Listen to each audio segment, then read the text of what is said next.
Why is this thing not? Alright. I'm gonna bring this down here.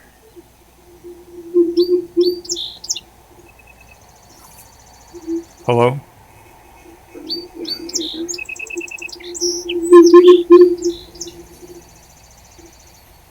Hello? Alright, I think it's working now.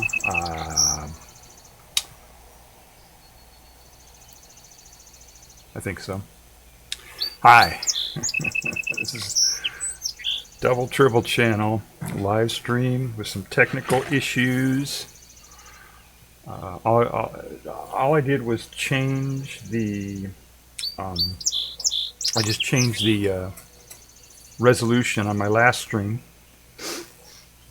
And on this one, I changed it back right before I started, and everything went wacko. I don't know how, don't know why that would affect the mics, but apparently it did. So OBS strikes again. All right, hi, this is Double Tribble channel, and my name is Ron. I live in rural New Hampshire, and today we're going to do an afternoon matinee. We're going to do a public domain film. Public domain. Did you hear that, YouTube? This is public domain. Don't fuck me up. All right, so this is called Woman in the Moon in 1929. And oh, let me check my sync really quick here.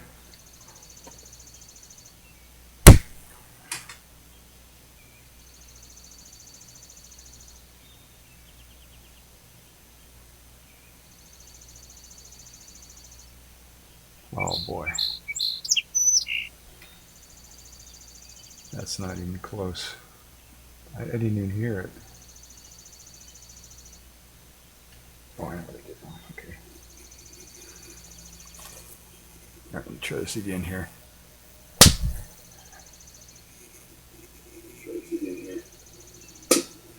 Yeah, okay, so the audio is lagging. Okay, sorry for the technical bullshit here, guys, but I gotta get this right. So, hang in there. Okay, the mic is... I'm not sure if that's...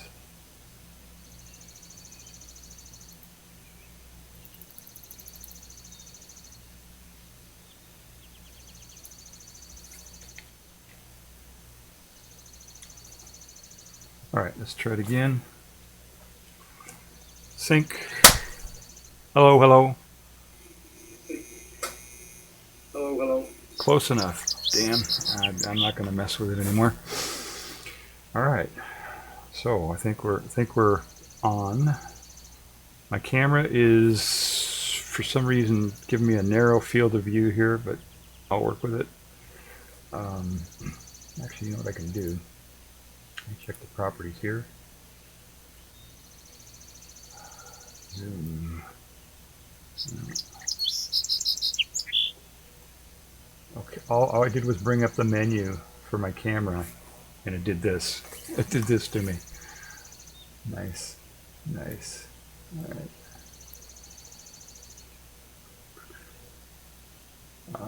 Backlight compensation. I guess I need that, huh? Thought I had it figured out. Sorry.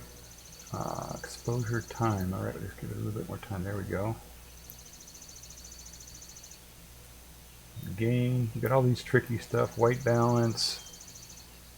Not going to worry about white balance right now. Well, as long as you can see my face, then we're good. All right. But it's still zoomed in for some reason. Don't know why that is. All right. Well, so we're gonna do this movie here. Damn, I hope so. It's pretty tricky. This was hard enough to begin with, without all these technical issues, because anyway, it's hard. it's a silent film, and it was made in 1929. It's made in Germany, and it's It's the actual name is Frau Mund, which translates as woman in the moon. And what I wanted to do, it's a silent movie, so I wanted to try to play some music in the background. And the intertitles are in German, so when the intertitles come up, I want to be able to say what the intertitles are in English.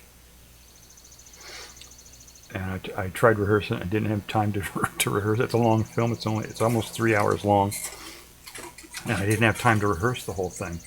So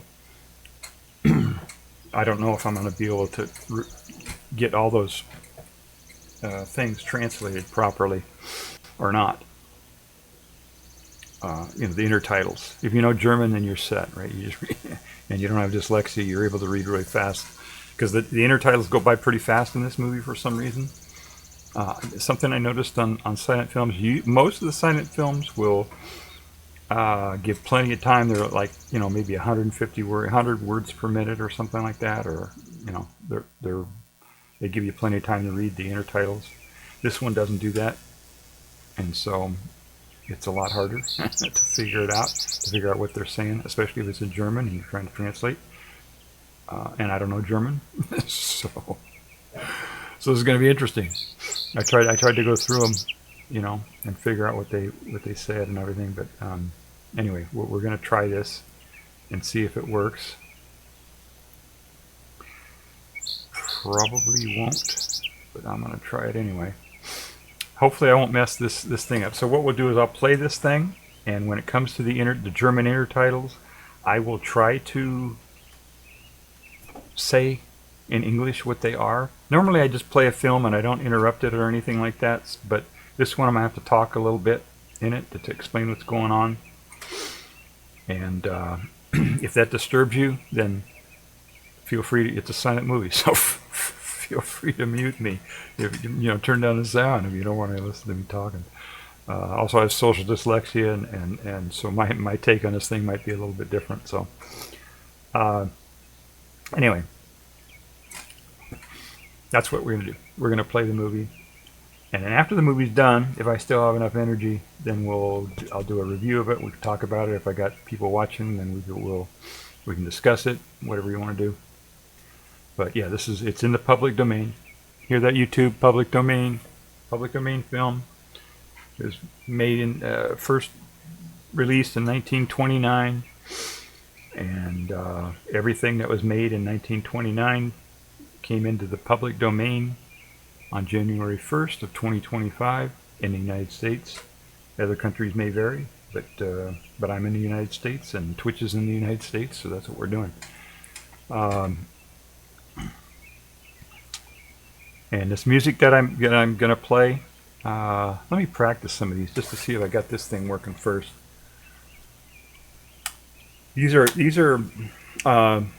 This is music that I downloaded from the free music sites, and they're released either in public domain or Creative Commons or something. And what I did is I took all of these, I downloaded a whole bunch of them, and I stuck them all together in a video and uploaded it to the YouTube. And of course, there are people out there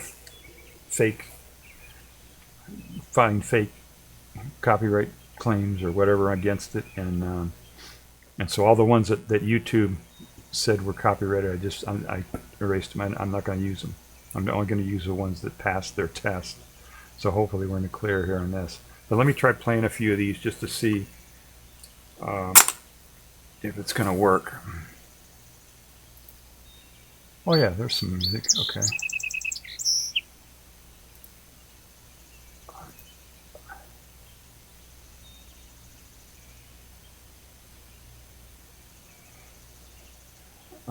You know what? I heard some.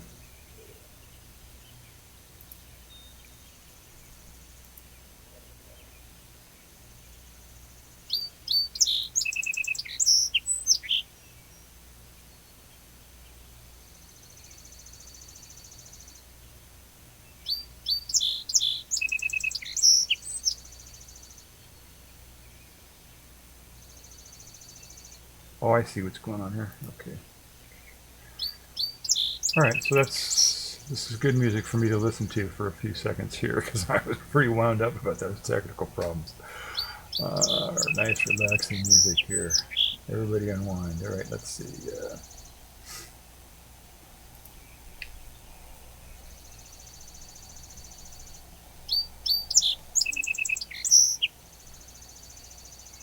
If you're watching this on the VOD, feel free to skip ahead to the movie while I get this set up. I need to add one more thing here. Add to window capture. Okay.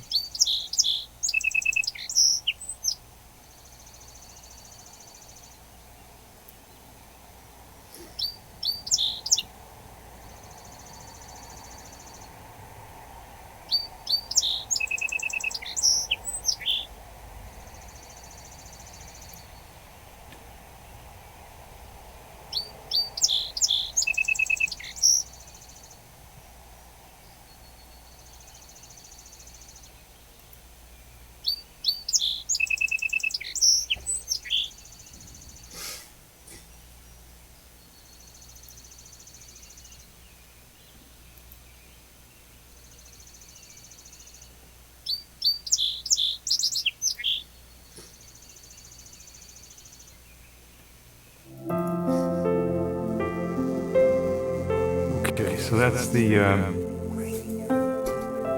this is the beginning of the movie.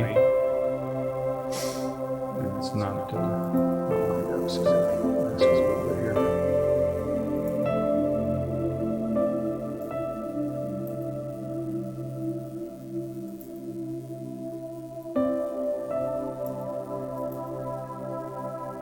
Is that better?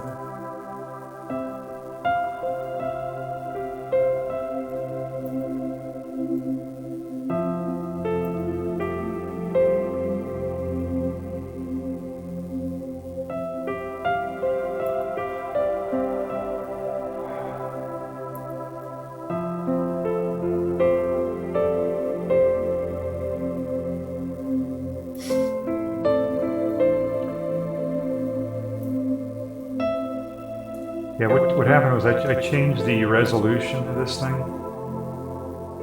right before the stream started, and OBS just said, forget you, man, we're not going to do this. And it changed every goddamn thing in here.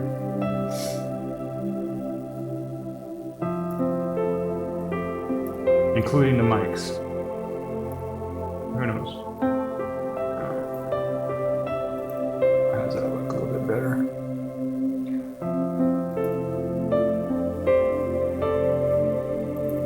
There it is.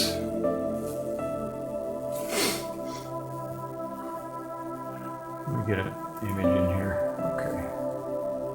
That looks okay, right? It's a little off center here. Let me move it.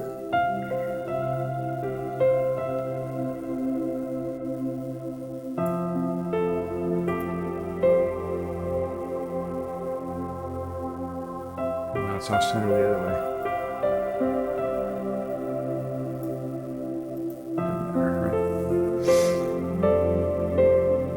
All right. So there we got music. We got my mic. I'm gonna back the music off a little bit, I think.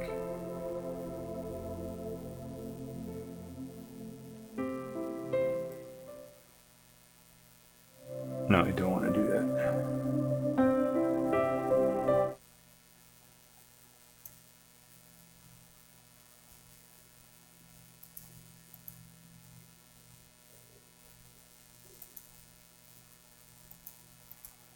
All right, we're going to be able to do the music. All right, so let's sample some of the music in here.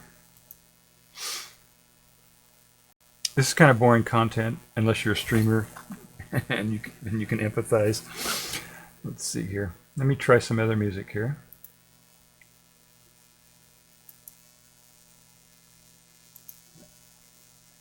So these are all relaxing ones. Okay.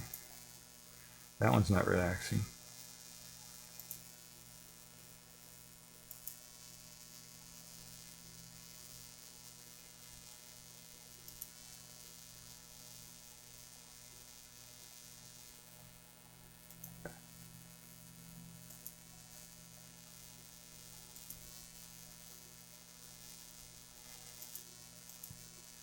So these are the different music that I can try to play while this thing's going.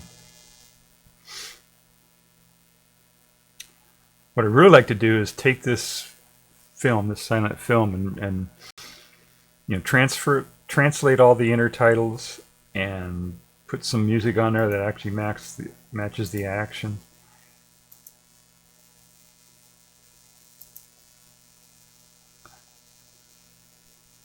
Well, that's an intense one, isn't it?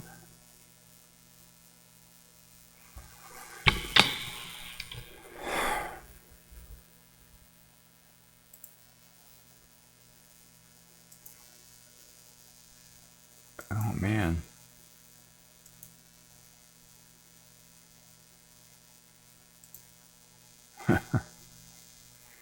This sounds like music that you hear in a movie, doesn't it?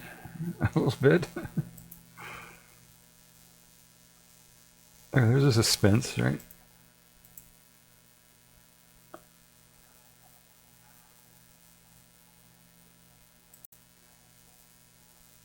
Another intense one. Ooh, that's ominous, isn't it?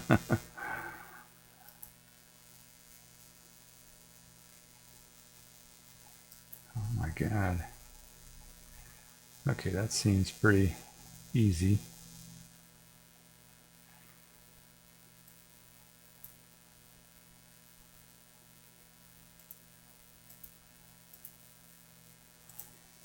All right, well, we got some music here. The hard part's going to be figuring out how to get this to play without making it distracting for the I don't know how I'm going to find the music that I want to play. Whatever.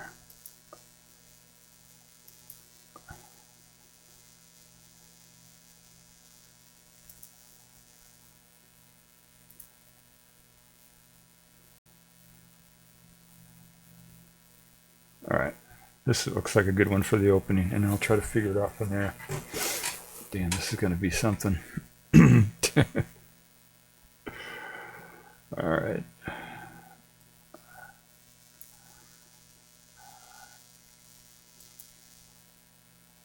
All right, there's the opening.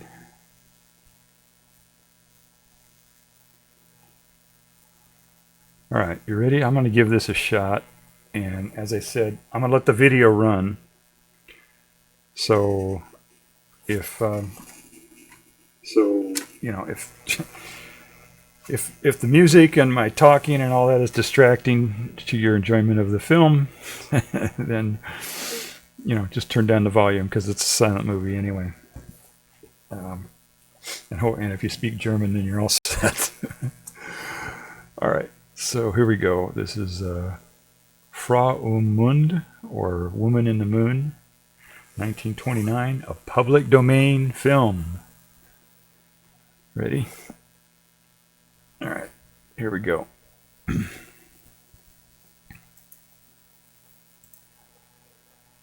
Woman in the Moon.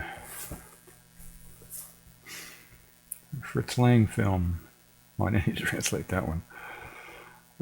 These are the people who helped make this possible.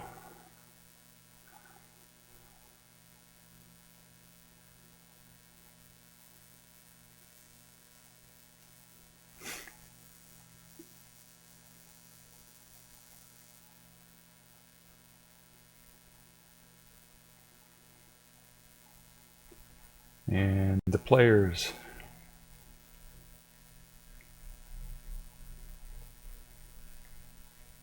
And more players, I guess.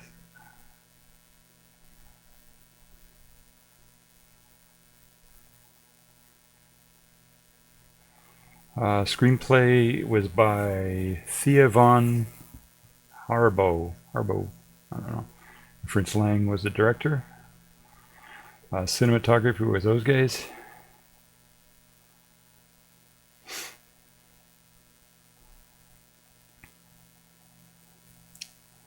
More actors. Let's see, it's a professor, somebody, and an engineer, something.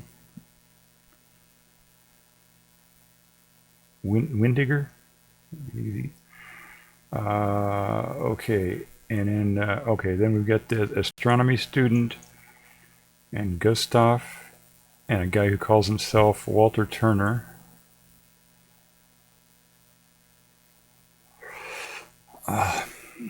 What's this? The mind in the money, or something like that. And then, the man at the microphone, and the mouse, Josephine.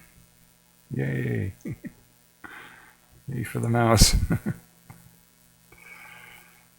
Okay, what's this? Production design or something like that?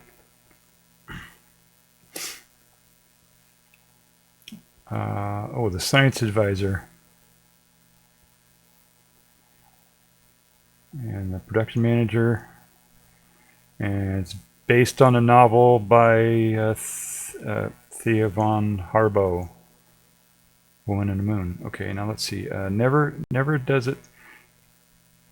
is it happening that the mind is limited or something like that until now, or something like that. Sorry about that. I don't know what that means. Okay, this is the main character. Okay, we got to get different music here now.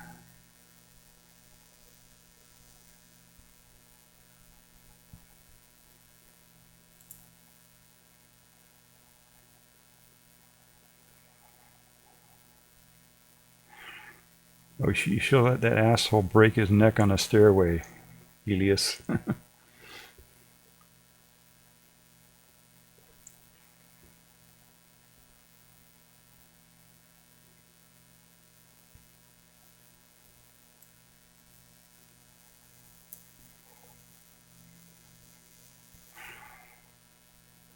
And he says, I've lived here for 30 years and I'm poor. And this guy comes around and tries to take advantage of me in my poverty by giving me a low offer on my manuscript. These are not literal translations, by the way.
Let's have dinner.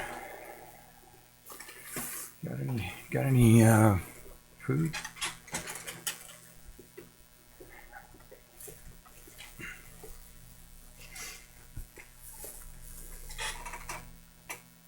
It's money, I guess.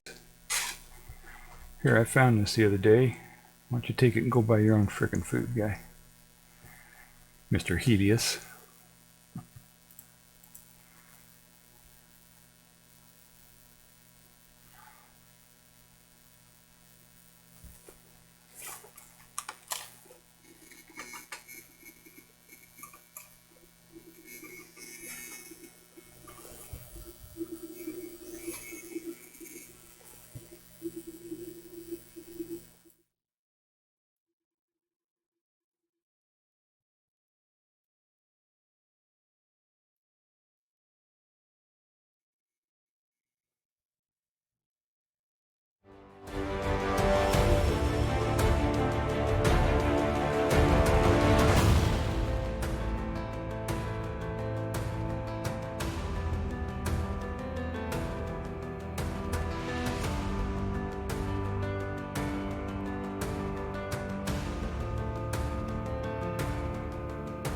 Alright, so music is back.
I can't enjoy this food if you don't have some with me.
So he's presenting at this conference, telling him that there's gold on the moon. There's gold on the moon.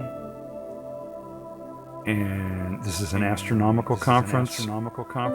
And all his peers there are ridiculing him for saying that there's gold on the moon.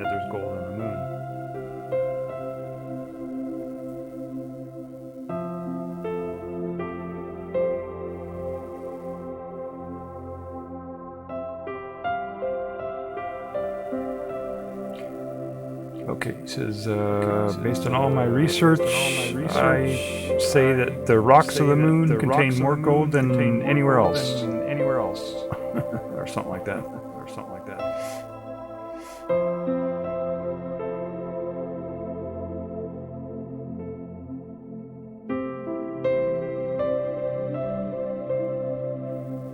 Oh, you will rue the day, or something like that. Or, I'm going to get a spaceship and go to the moon and bring all that gold back to Earth. And realize.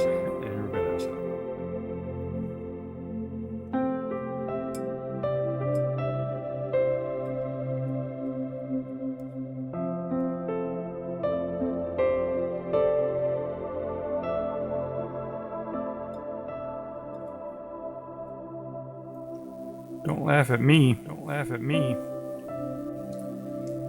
They laughed at Einstein. No, they didn't. They laughed at George Carlin.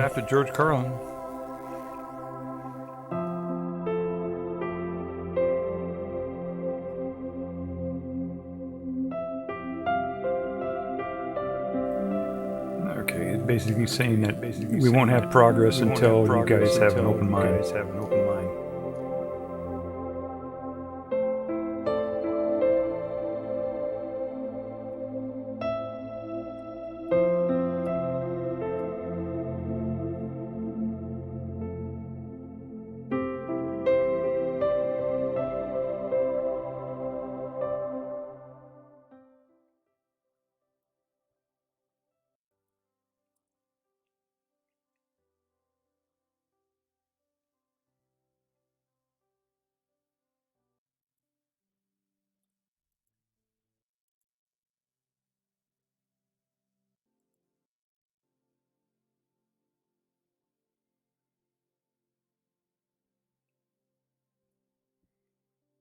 Professor, I've made up my mind to go.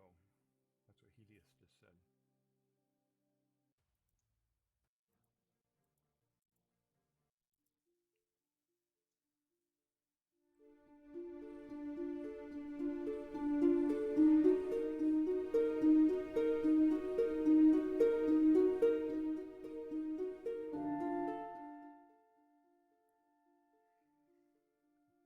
Take me with you, Helios, when you go.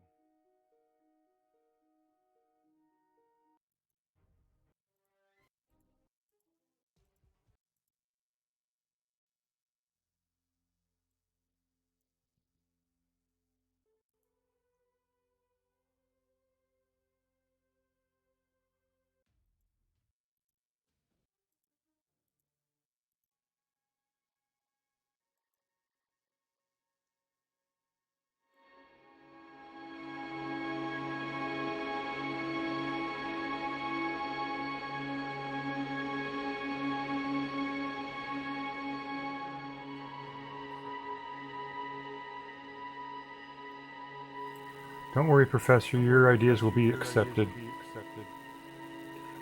And you can come to the moon with me when I go. Or whatever. And the professor says, I presume that Mr. Windigger will come with us. And he says, no. And he says, what, Windigger? He's your bro, man. He's your best friend. How come he can't come with us to the moon?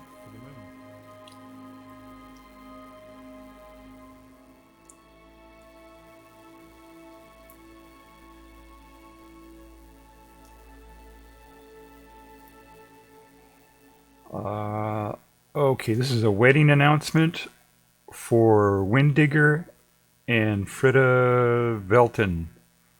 These two guys.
Congratulations note. But I won't be able to come to your party tonight. Helios. Signed Helios.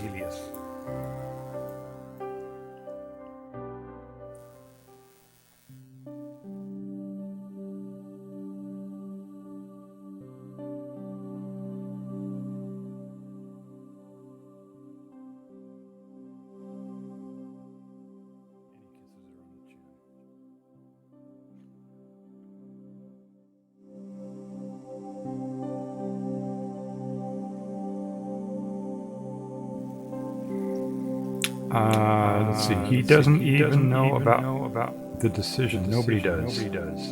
Okay, nobody knows that he's going to the moon. Is what he's saying.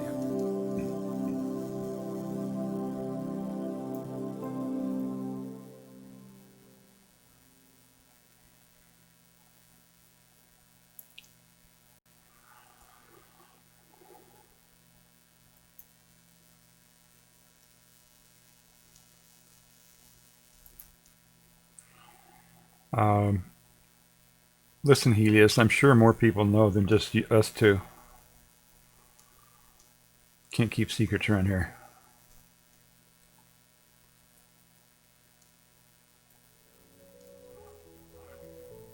And that guy that I threw down the stairs, he was probably one of them trying to find out about your secret.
That's the professor's manuscript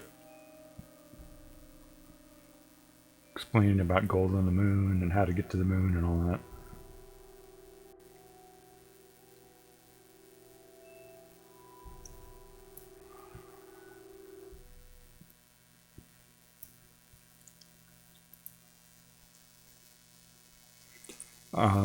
So I believe that somebody else knows and has a great interest in the gold on the moon, and they're trying to get my secrets so they can get the gold.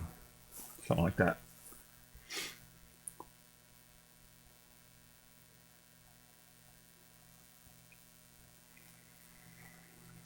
Don't be mad, Helix. Helix. This is my life's work. Please take it and drive home and keep it safe.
writing to you.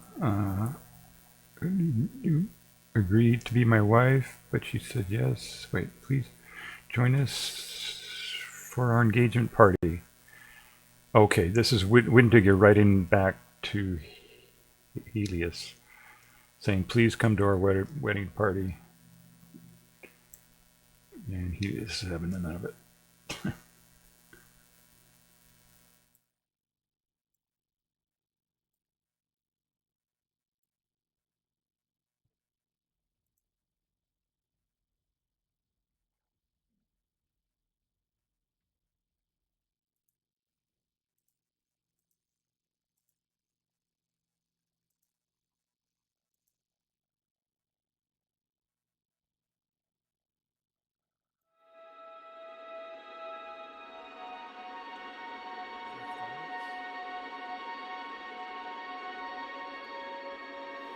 Want some fresh violets?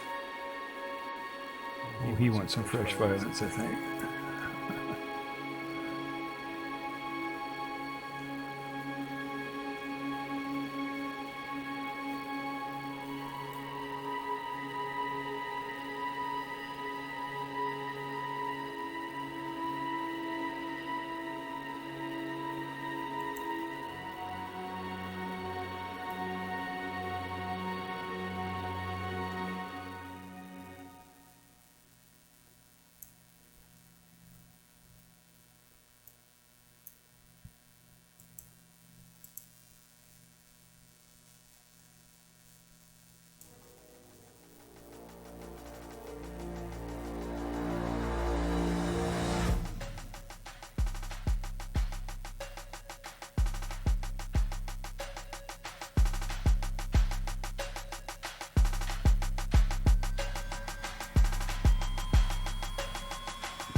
This thing needs to be delivered directly to Mr. Helios.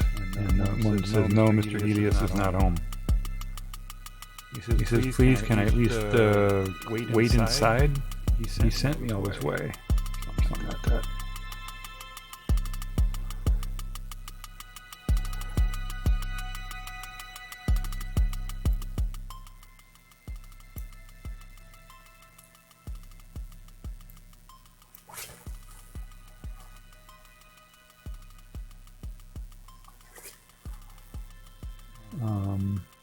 Yeah, see, it says Mr. Helios right there. You got it. I got to deliver it to him. Right there. See?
Let's see, it says, please help this poor guy. He's out of work. Please give him some work and give him a new life and let him live. So, it's my friend's letter.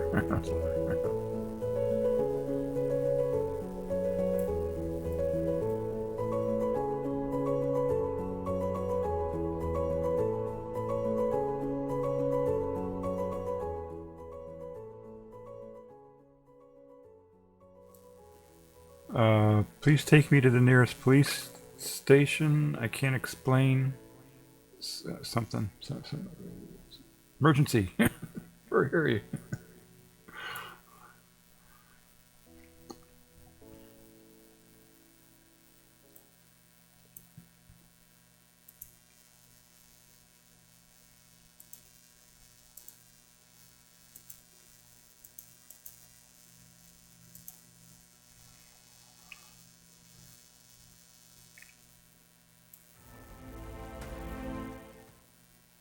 No, I don't want to do that.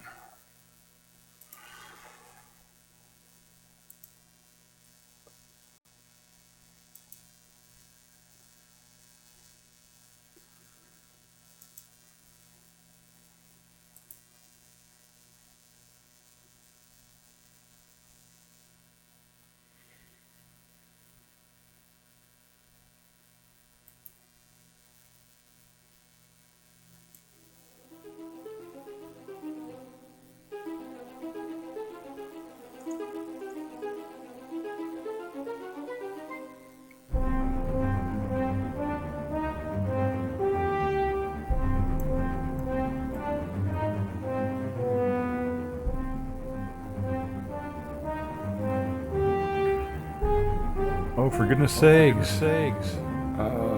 Something about your phone call.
Did you leave this unattended?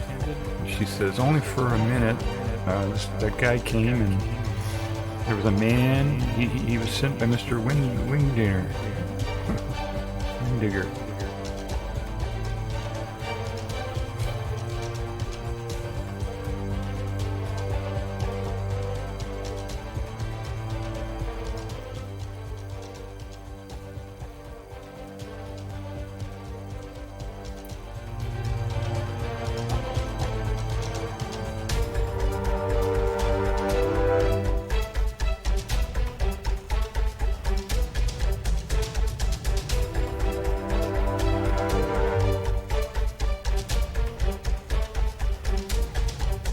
Can I use your telephone?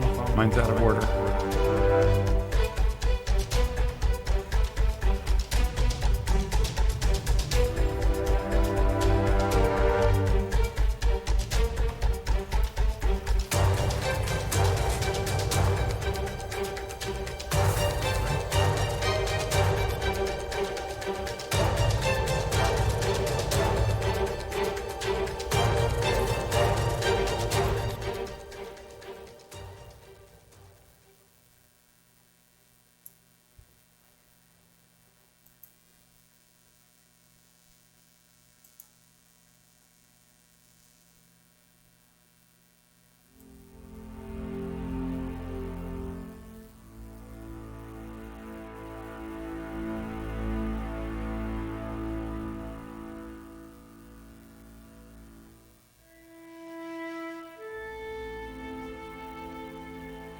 Operator, please. Somebody has to be able to answer the phone. There are a dozen people over there. Somebody can answer the phone. Try again. Try harder.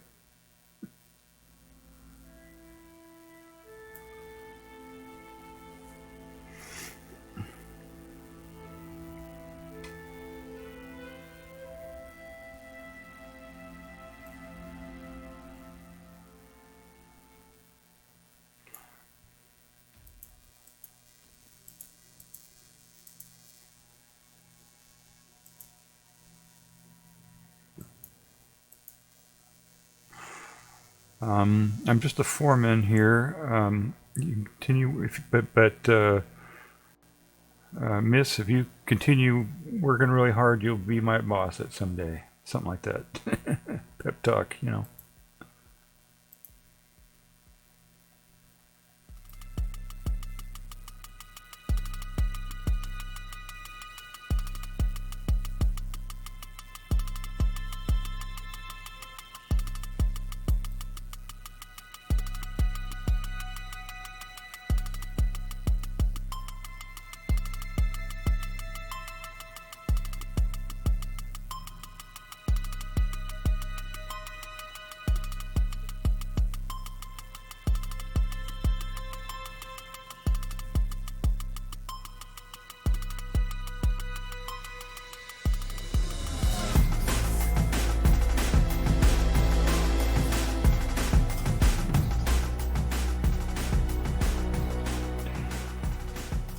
I'm supposed to have sent you a letter of recommendation.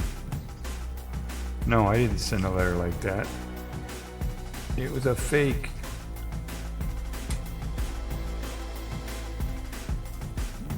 Please, Ann, can you come here? I can't tell over the phone, but there's something gonna happen here, something big. I can't tell you over the phone because it might be bugged.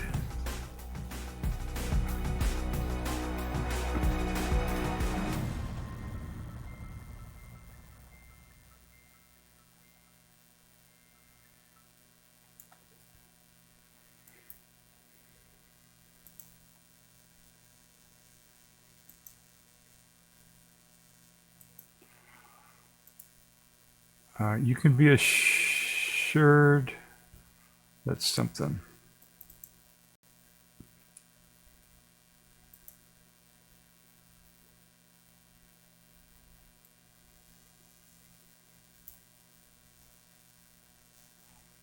Yeah, we're going to come to the party, Helios. Don't worry about it.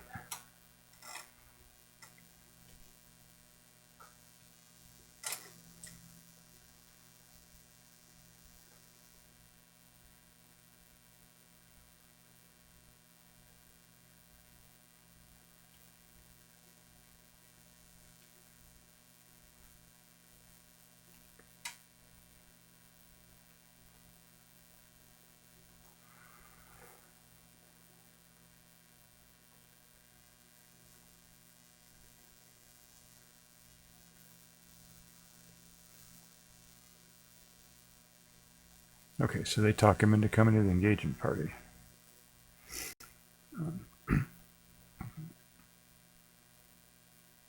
Or at least he didn't get them to come or something.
My name is Mr. Turner.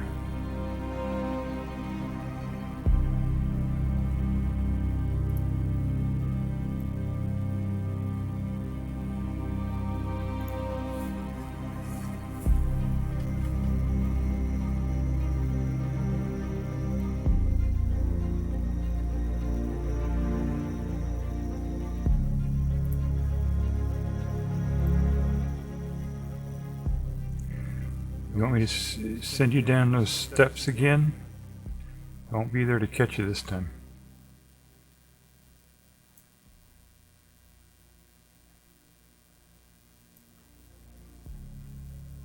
Mr. Helios, there's a better way to pass the time.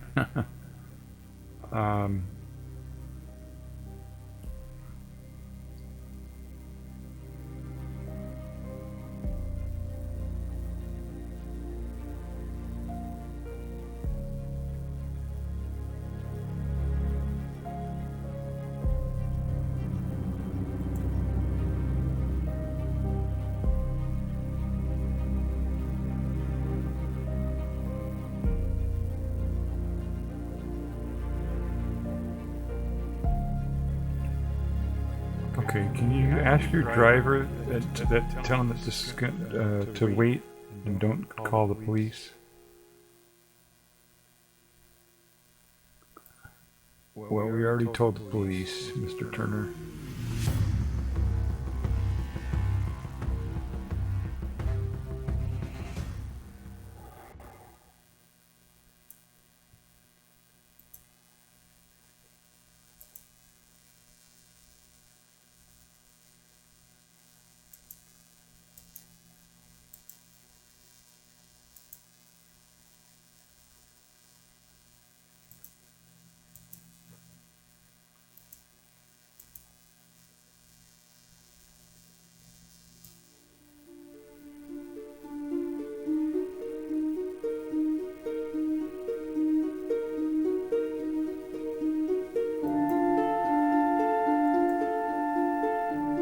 Just a precaution.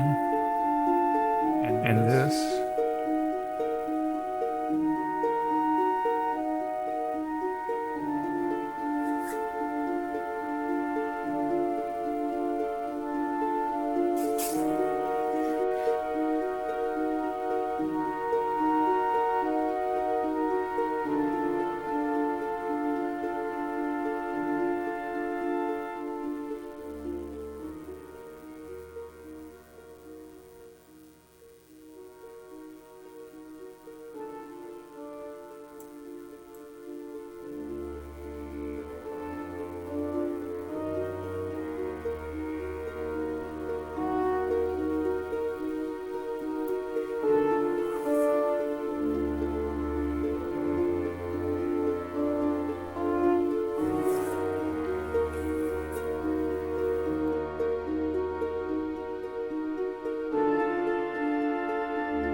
And how about this precaution, Mr. Turner?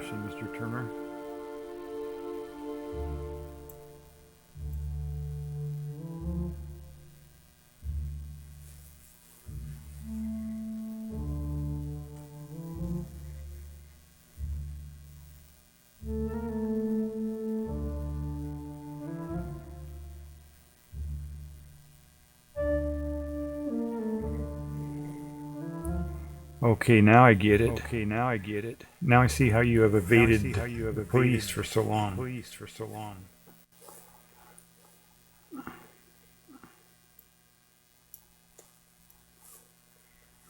Oh, don't flatter me.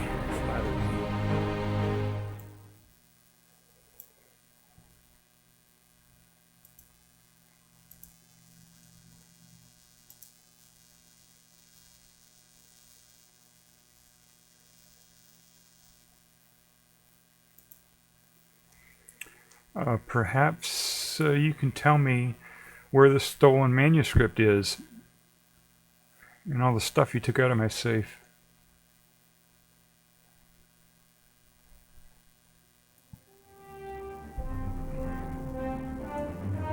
The 5 richest people in the world are the ones who need to control the gold.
This is very interesting writing, paper, people.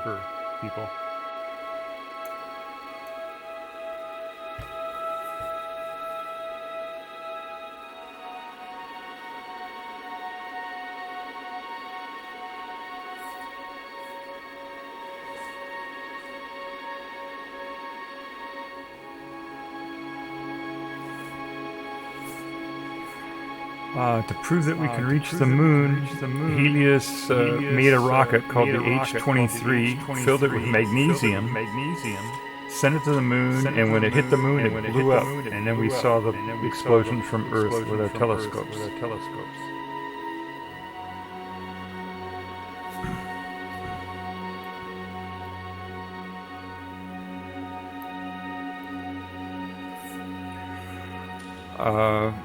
Let's see, our representative, because of our representative, we, totally different thing. Let's see, things that Helios himself, something.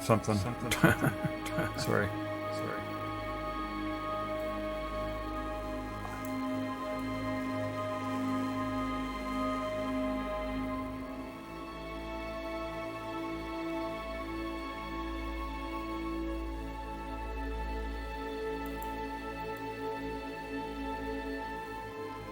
Okay, so Helios was keeping that secret, is what they're saying.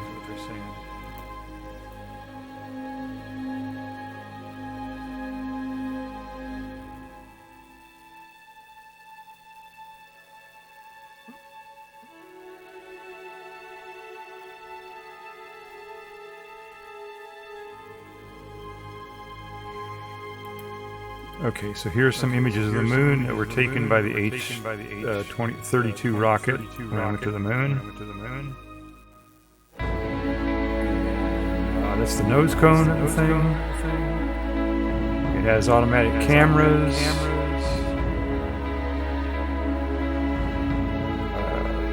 The rocket engine. It has all these different things.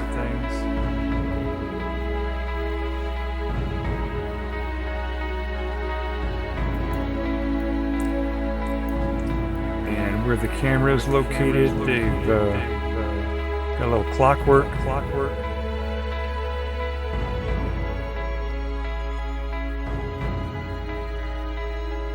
And there's a telescope.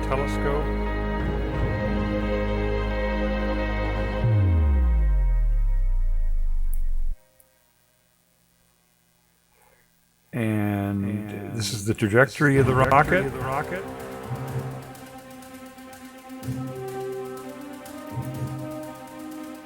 This is the gravitational fields.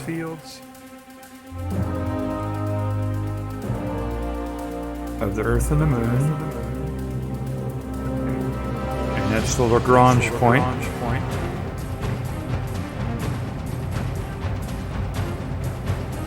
And that's the trajectory of the rocket.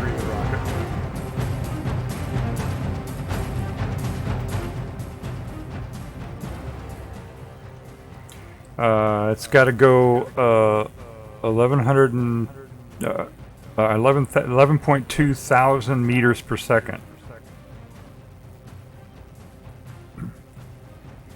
Let's see. It's 36 hours to get to the moon to go all that distance at that speed.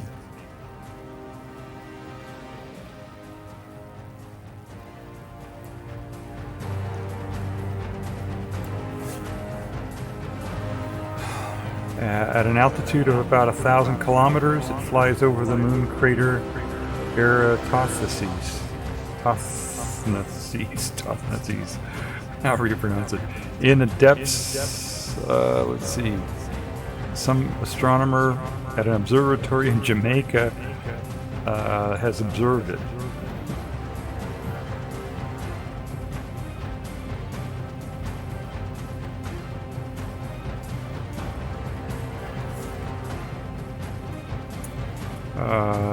The telescope sees that nobody has ever seen before, the far side of the moon.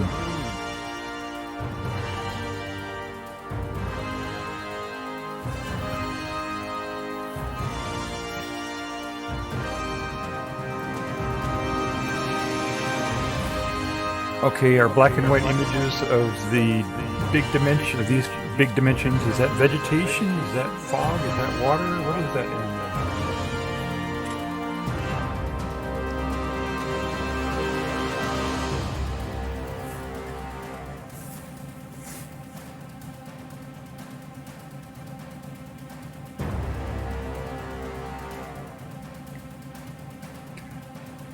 This confirms the professor's theory. There's an observatory that says that on the opposite side of the moon there is an atmosphere and therefore life. Yes, there's atmosphere on the far side of the moon, but not on this side. Yes, that makes sense to me.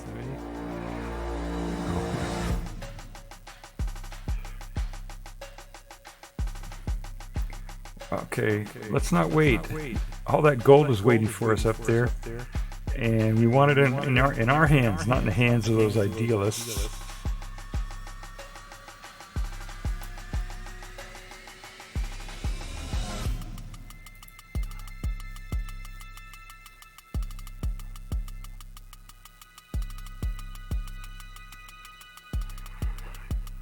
Okay, right now, Mr. Helios. We're telling Mr. Helios about what we're going to do in a concrete manner, very directly. You have two choices, Mr. Helios. Either make the trip with us to the moon, with us in charge, or nobody goes, or you don't go.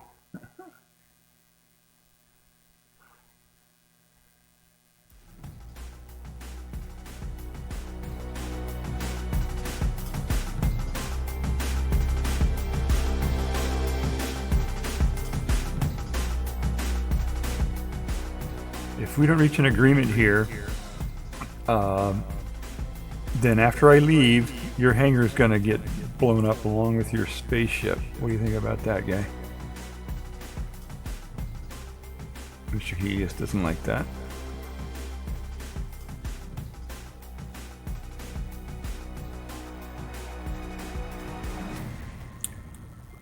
All right, if you kill me, you won't get anything.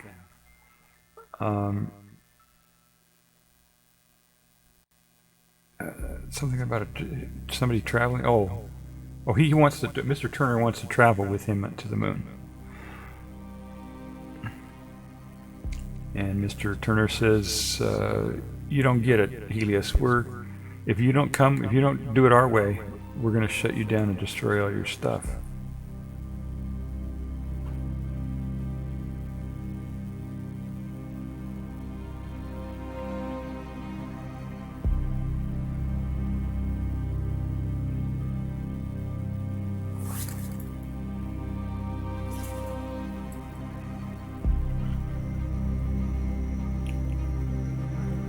Okay, tell your buddies that we're not going to colonize the moon.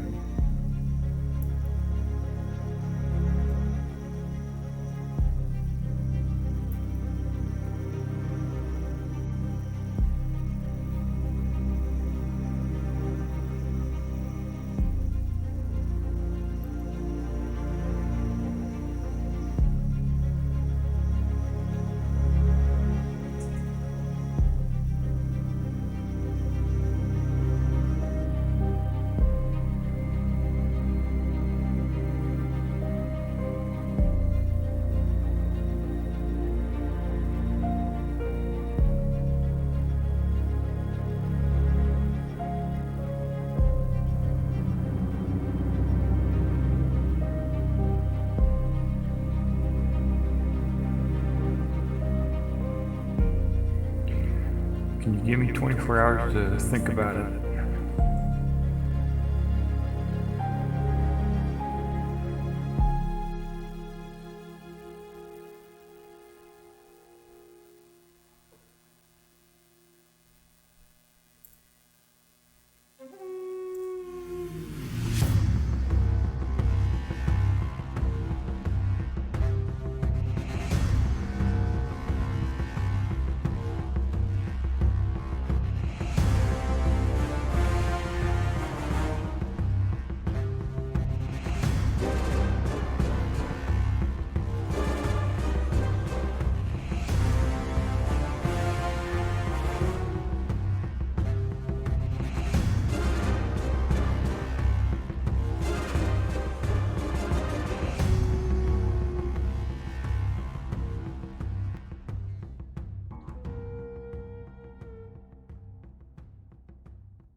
Is that robbery gonna mess up your plans?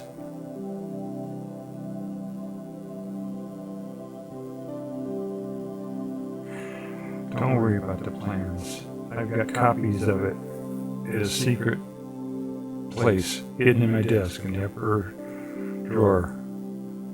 Nobody knows about it.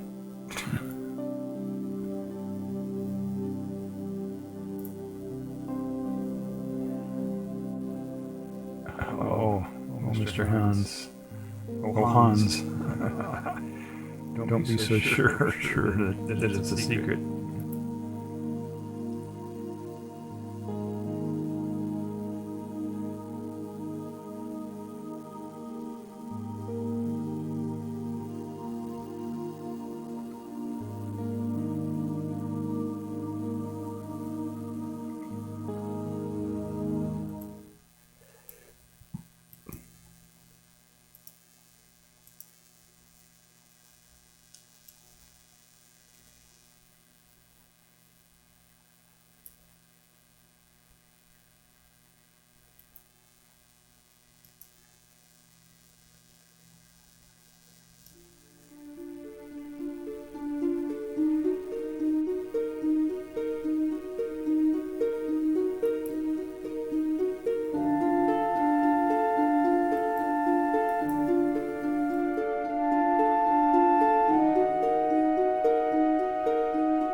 Why didn't you tell us that you want to fly to the moon?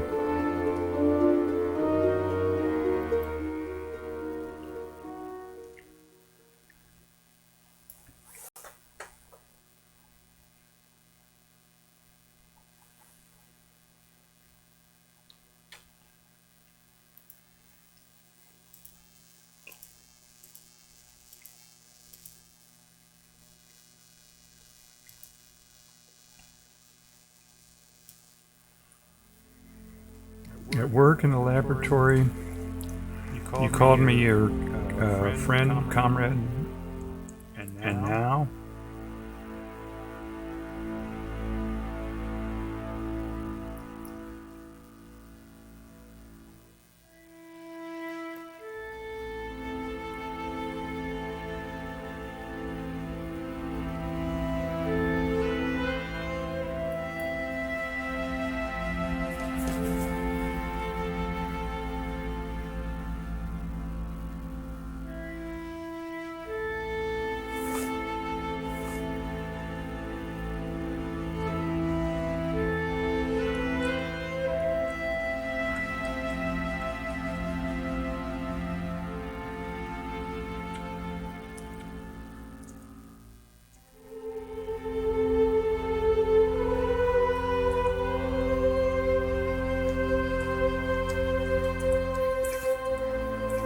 I didn't mean to lie to you. I just wanted to keep things cool between me and Hans. But do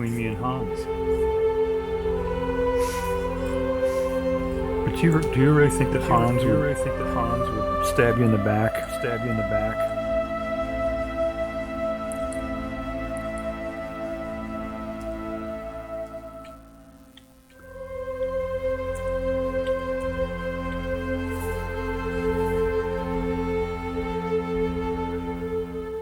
Hans, you won't make this trip to the moon without Windigger, will you?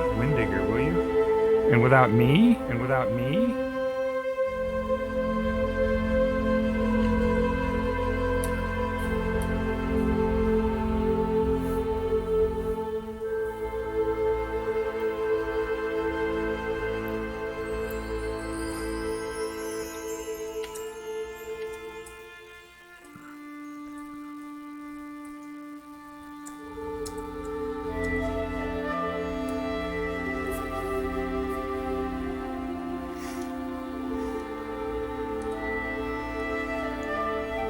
Don't forget Frida. What happened to those other voyages that went before us? It died.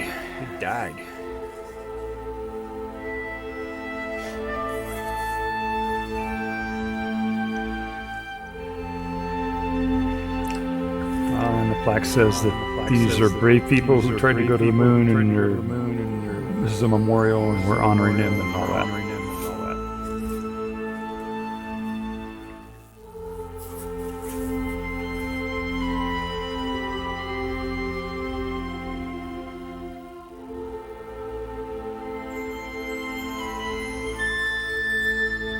Don't you understand? I couldn't stand seeing you get in danger. And oh, that's danger. Oh, it's so much danger.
Hans, he's decided to go to the moon.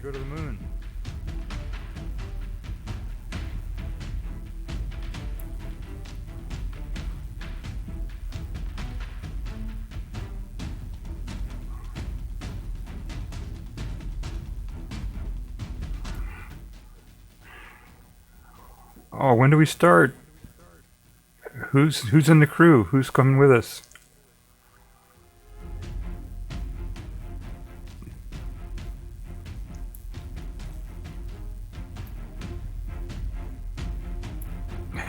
Ask Frida.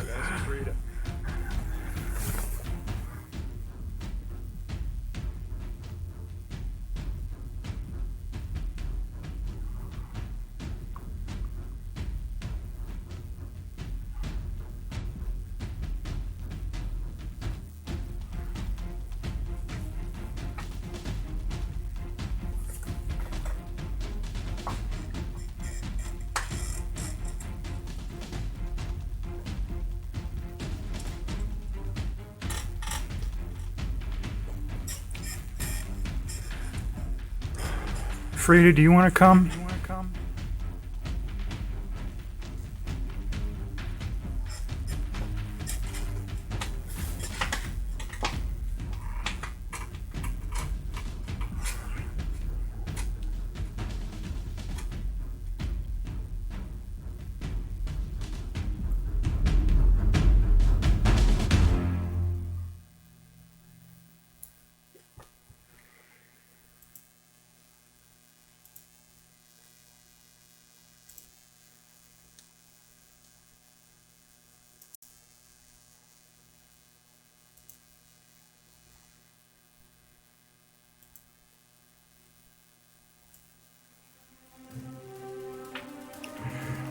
In exactly 24 hours.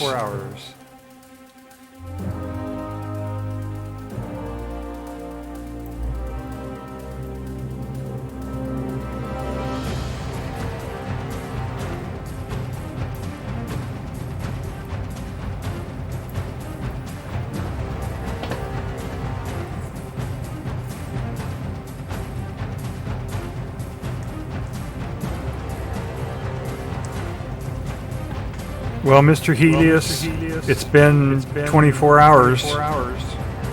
An hour ago it was 24 hours.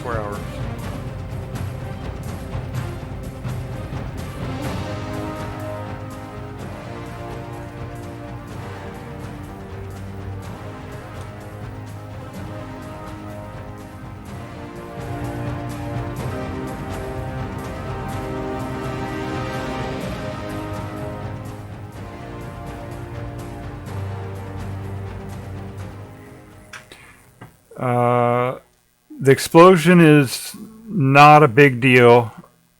Just trying to get you motivated there, Mr. Helios.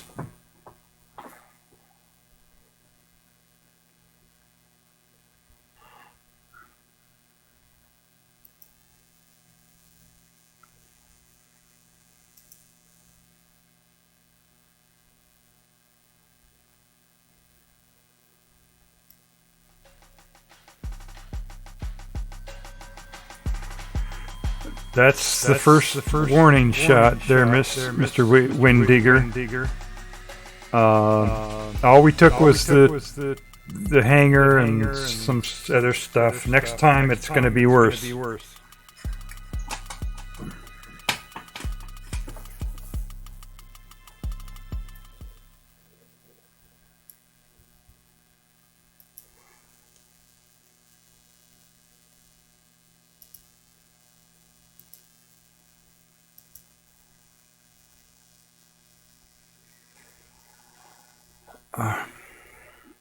Don't make me do anything worse than I've done already. Just go ahead and make your choice, dude.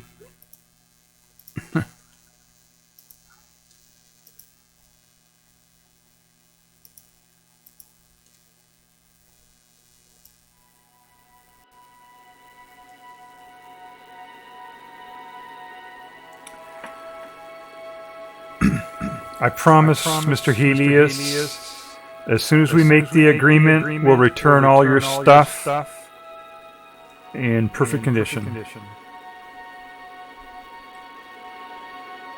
All the stuff we stole.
Spaceship Freda is ready to take off.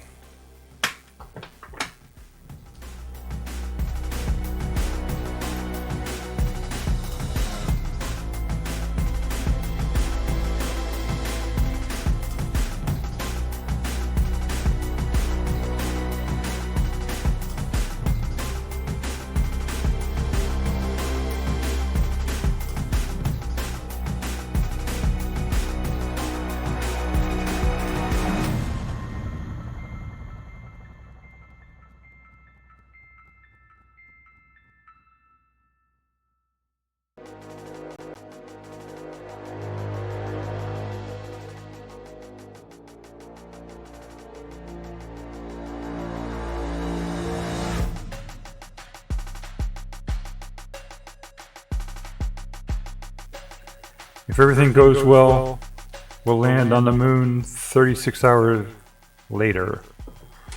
36 hours to the moon in the spaceship Freda.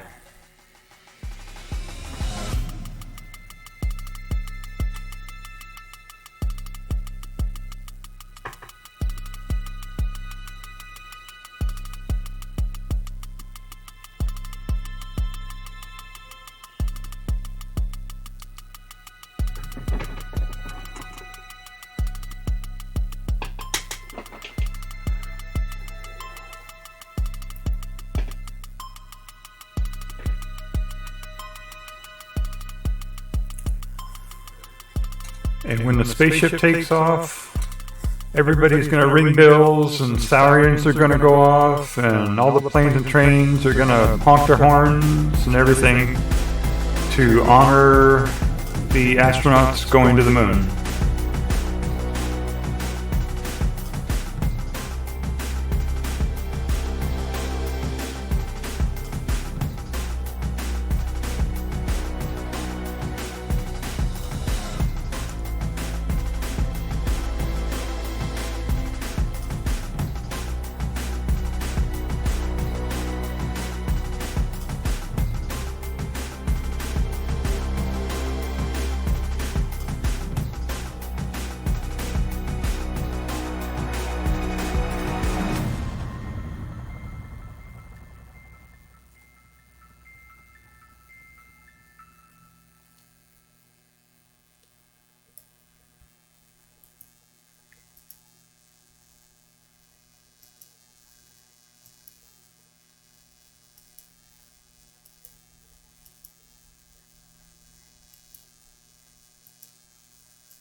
Okay, I want to warn everybody that this is dangerous. All of you. This is going to be a dangerous thing to do. Still back out if you want to. Frida, this is your last chance. Please.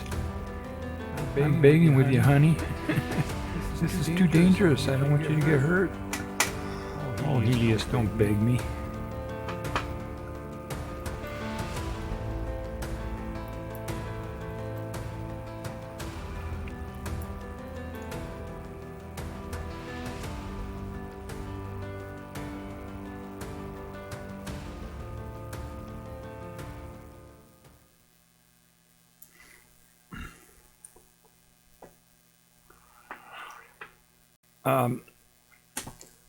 Helios, if I back out now, I'd be giving bad rep to women. Everybody's watching this trip. If I backed out right now, they would think that women were cowards. I have to stand up for my gender here. That's what she said, verbatim. All right, everybody, get ready. We take off in 5 minutes.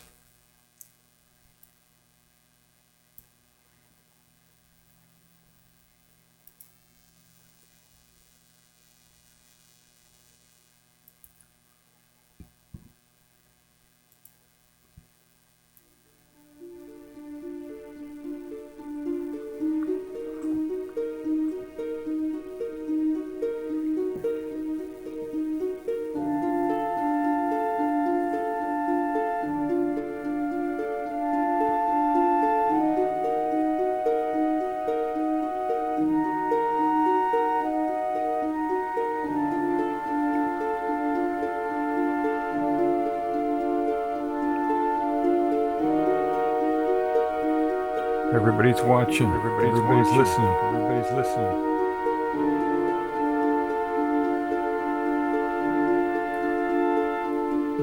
The spaceship is ready or has reached. Oh, okay. The spaceship is at the launch room.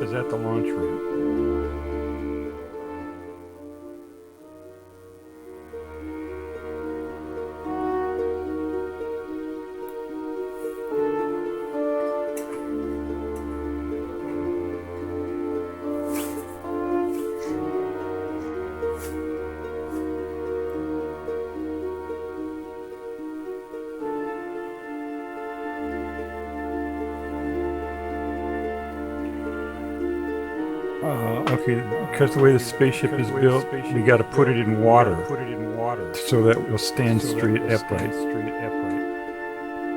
So we put the spaceship in water.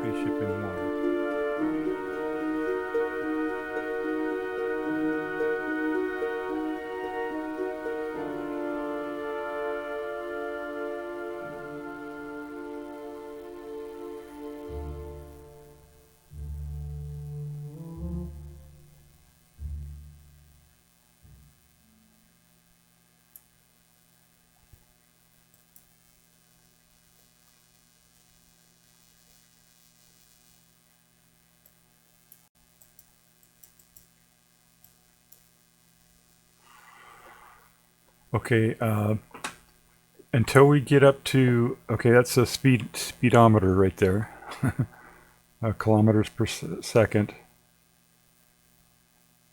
and they want to get up to 11,200 kilometers per second.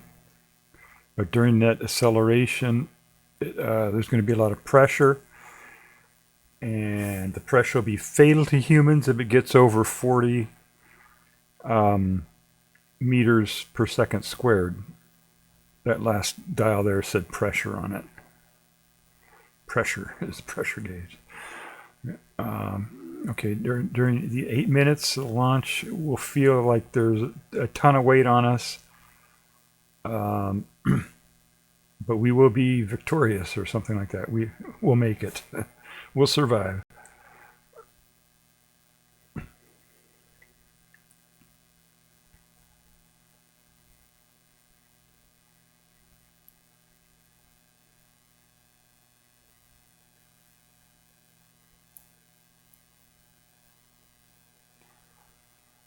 And what if we aren't able to hold our speed to 11,200 kilometers per second? What will happen is we'll go faster and faster.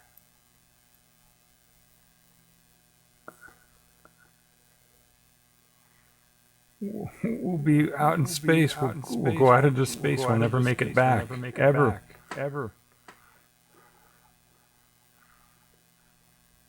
Don't worry, Mr. Wing Digger. I'm going to pull the stop lever in time.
Seconds to go. Everybody hold your breath.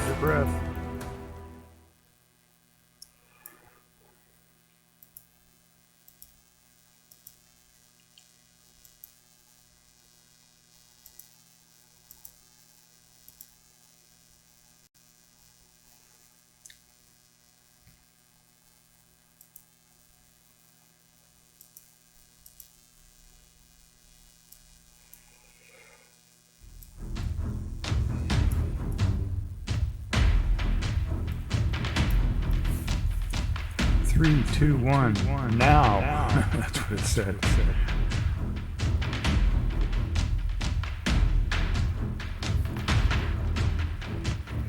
Okay, the first stage is done. fire up the middle stage. Speedometer.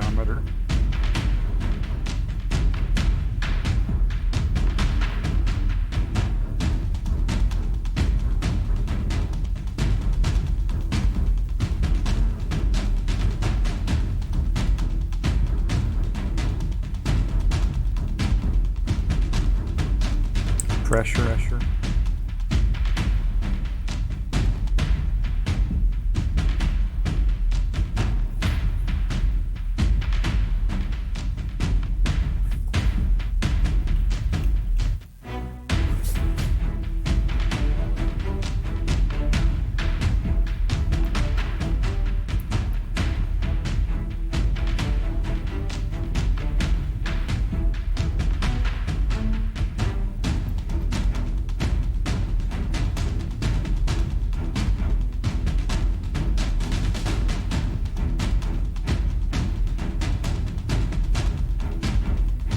Speedometer.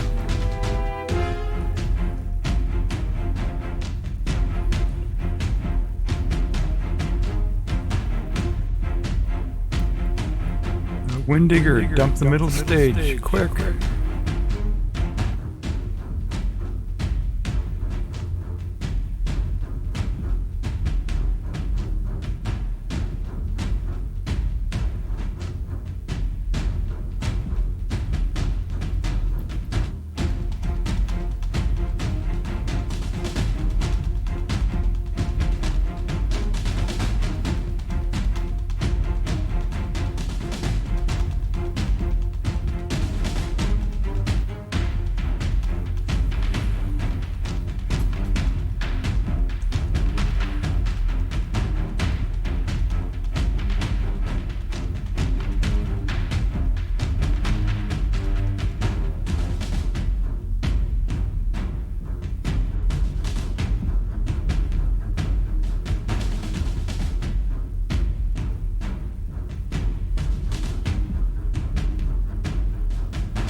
And he shuts off the engine just in time.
Maybe he's dead.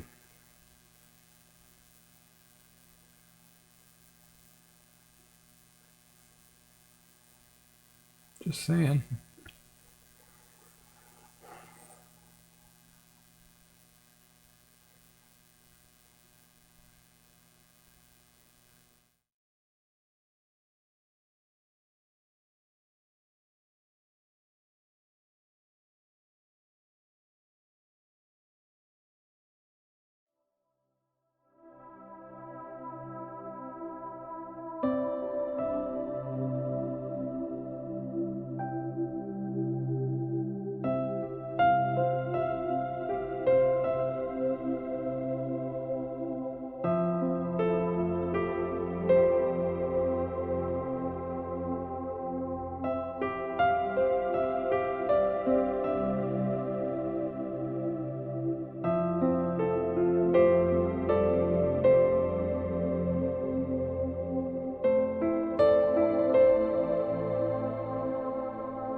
So she said, Josephine the mouse needs a drink.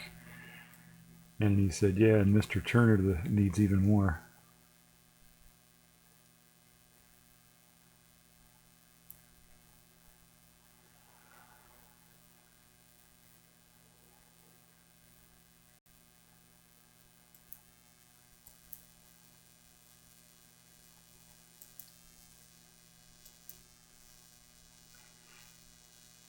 Did you see that? We've got a stowaway in the cargo hold.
All right, how did you get in here?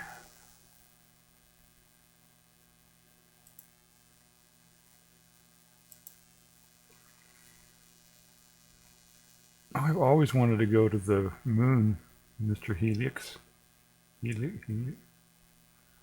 Helios.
Earth go? Where'd Earth go?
Our Earth, and on the other side of the Earth is the Sun.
Okay, here's the logbook of Spaceship Frida.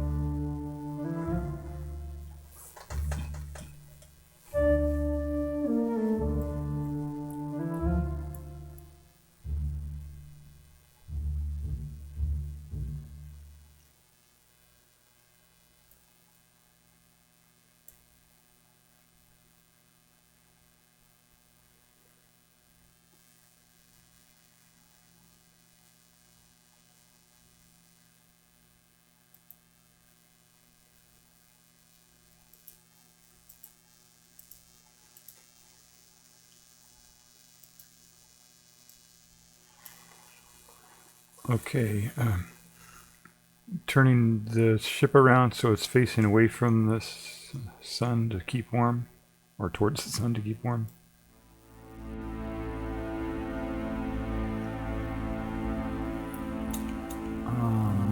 Okay, everybody is fine. We're 227,000 kilometers from Earth.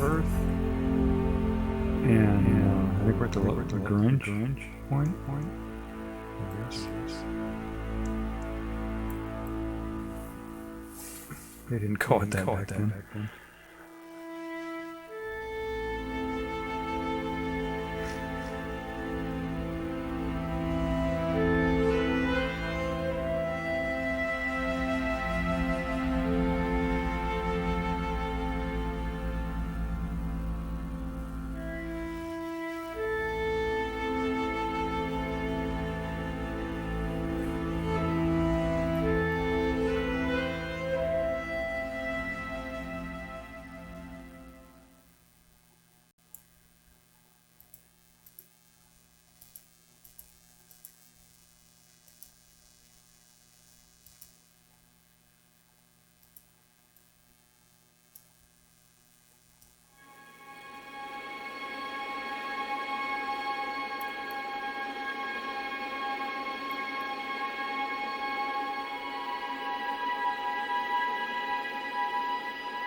Okay, now we're in the gravitational field of the moon. The moon's gravitational field. And it's going to pull us. I think it's something like that.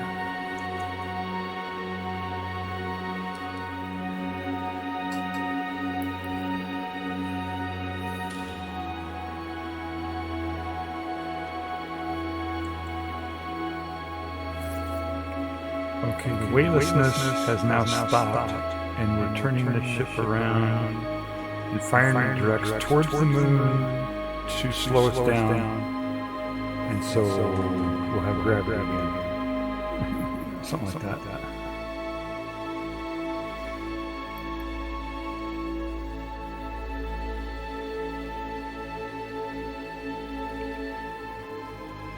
Okay, we're approaching the far side of the moon, and we'll watch the Earth set.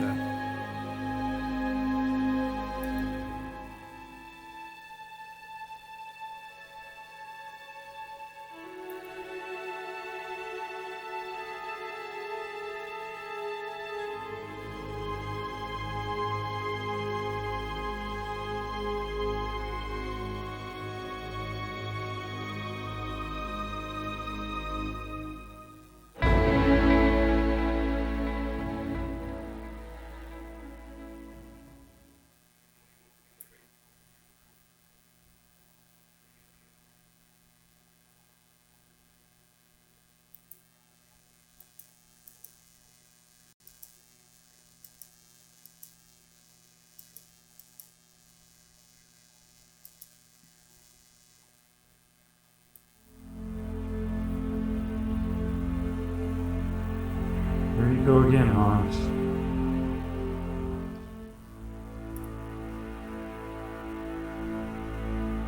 Are we there yet?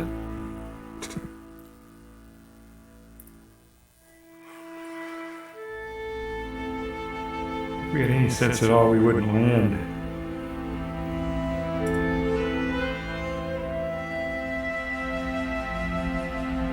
You're just afraid, chicken. Coward.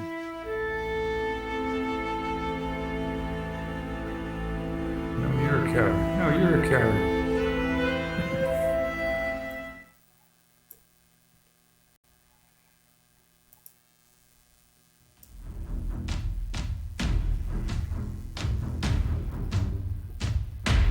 Tell him he shouldn't be risking our lives just for his own plans.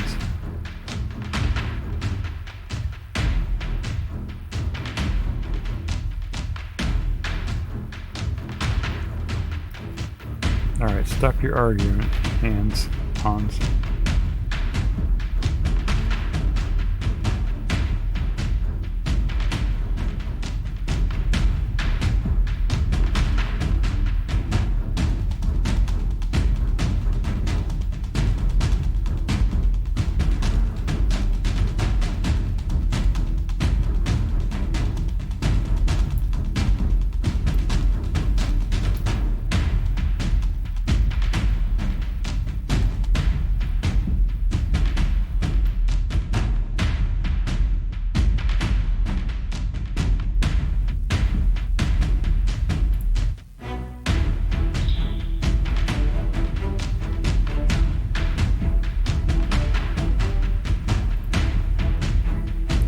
Close the window? What's that? Oh, close the curtains or whatever. Batten down hatches.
brakes. We're falling.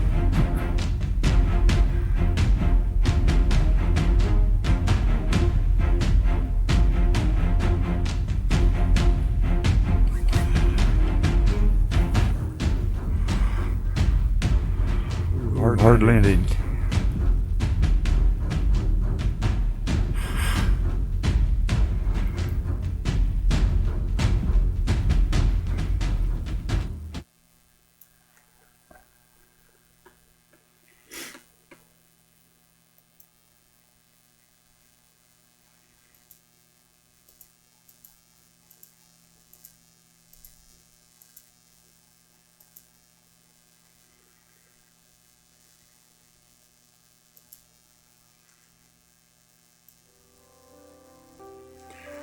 This cable.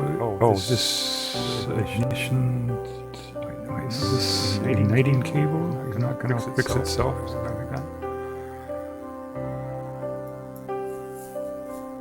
But the moon waits.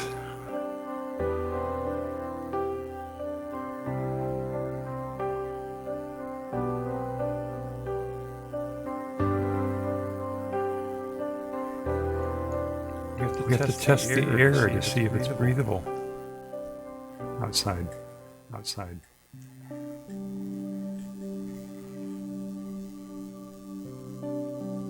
Go ahead, do what you want. I don't care. I just want to get out of here, so I'm going to go fix this stuff.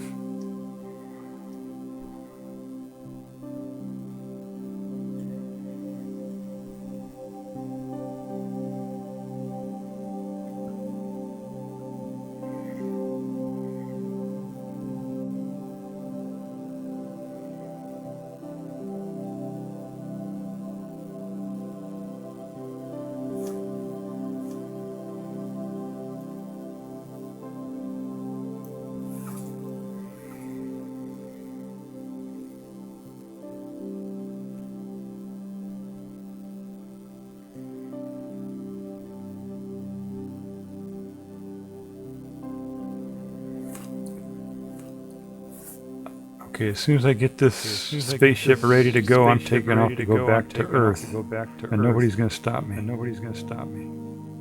Helios or any of them. Or Professor.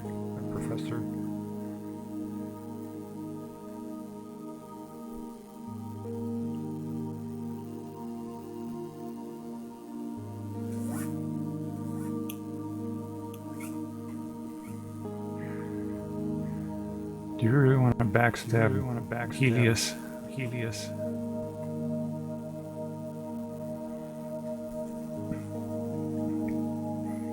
Oh, are you going to stab me in the back?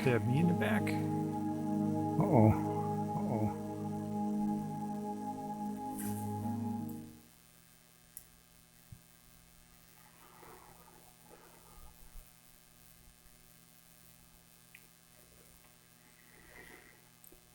Okay, now so look at that torn thing there. Now Helios has no choice but to get comfortable with the idea that we're going back or something like that.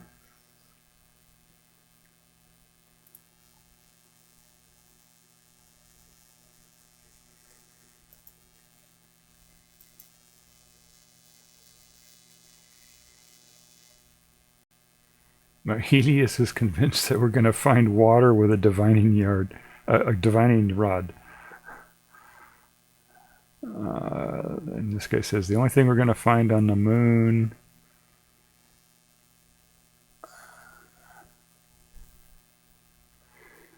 is death.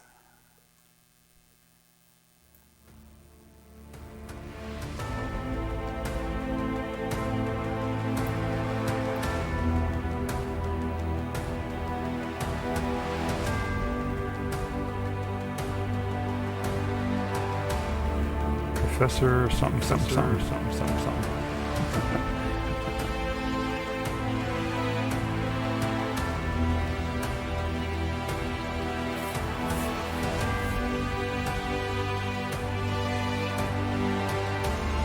said something about the space. That's what he said.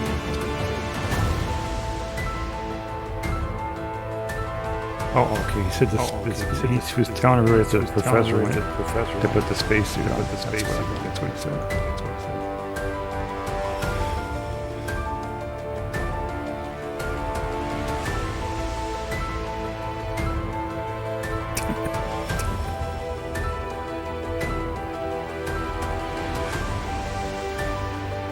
Oh, the door won't open.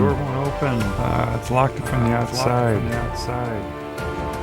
And there's no atmosphere. We're gonna die.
He took the divining rod.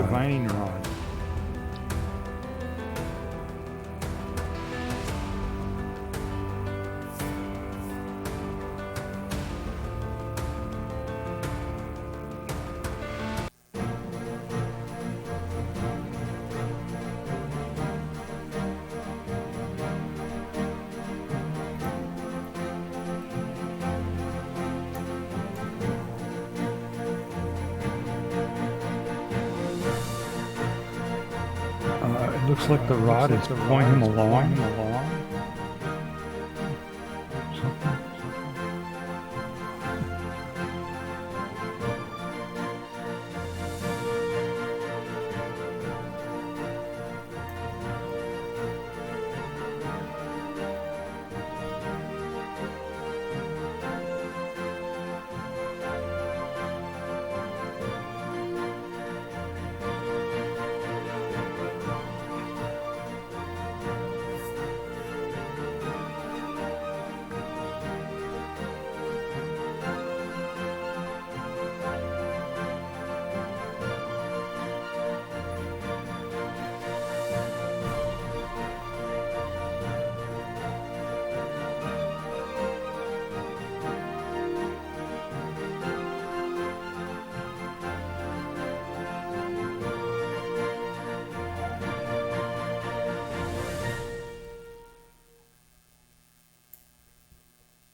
Mingo, I don't understand. Mingo, follow this trail. Okay, and the other guy says what we should be doing right now is looking for water.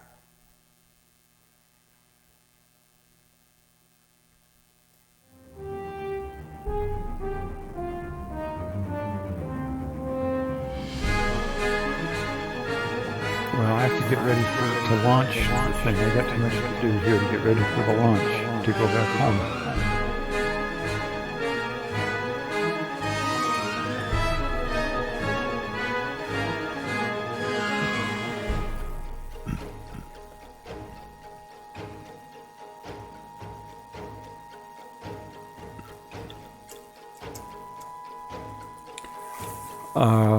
I can volunteer to help look for water.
Okay, it says the atmosphere is breathable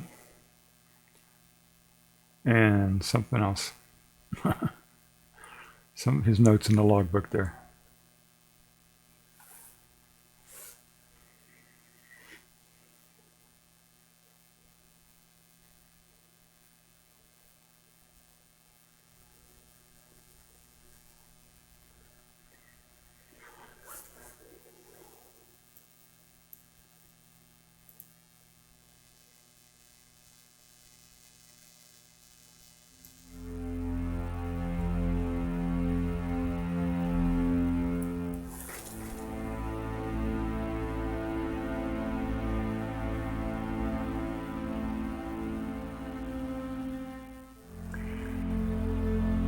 Since when is Gustav your secretary? Okay, the little kid is. She made a comment about the little kid being acting like a secretary.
can't take it anymore. I'm going to go look for the professor.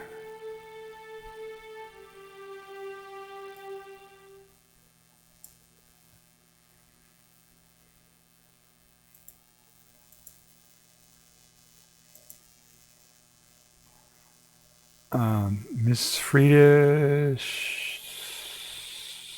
something.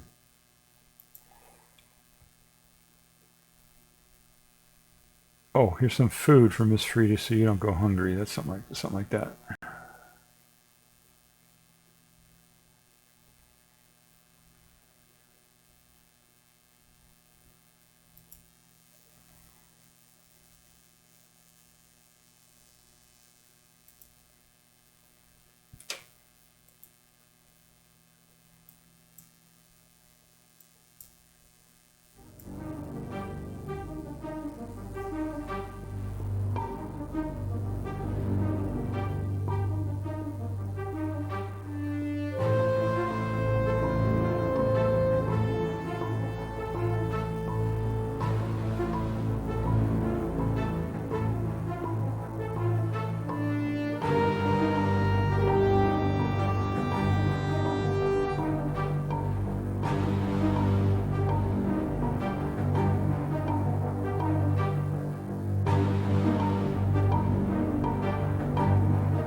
Don't need to translate that one. It said gold.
Professor. They're calling out for the professor.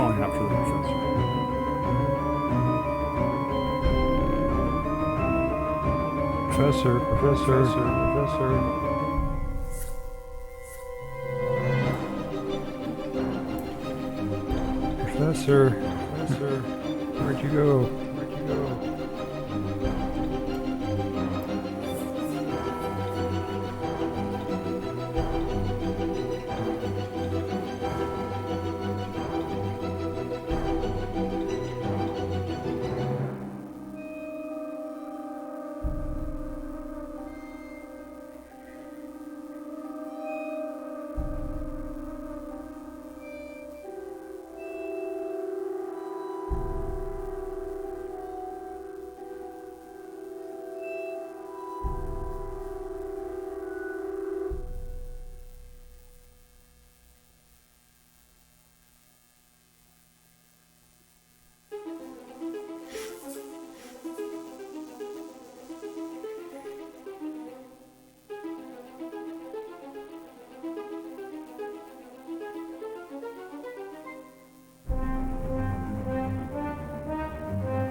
Don't let him into the ship. Don't let him into the ship.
Do you have any famous last words? For anybody back home, we'll pass it on for you.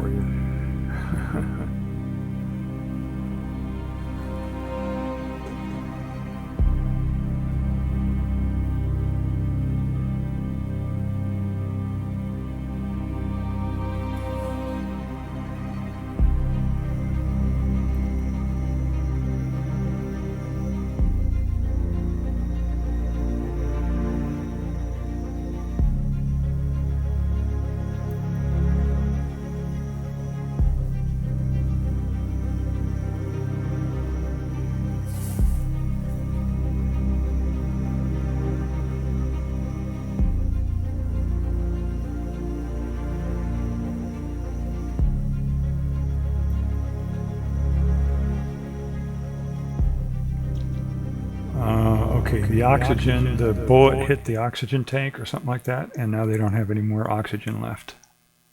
Or some of them. Okay, and then it says, what does that mean, Mrs. Frida? It means we're gonna die. No, let's see. Let's pray that it doesn't matter.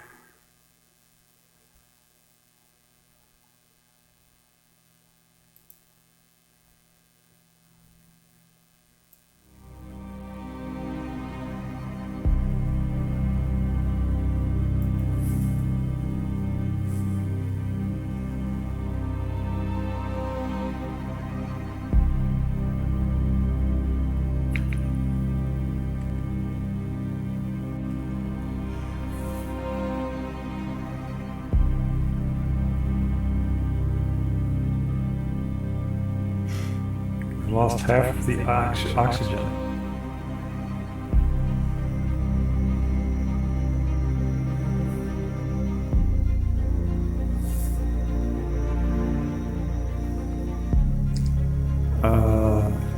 He did the calculation, and he said that one of us has to stay here. There's not enough oxygen for all of us to make it back. Let's trust. Right, that's a good idea. Lifeboat.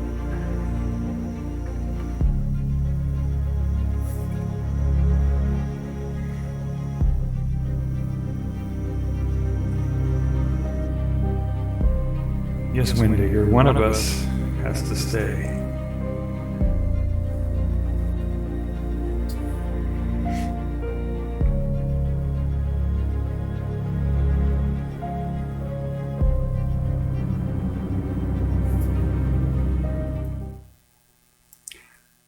Let's see. You know what that means? Whoever stays here has to stay here all alone on the moon forever.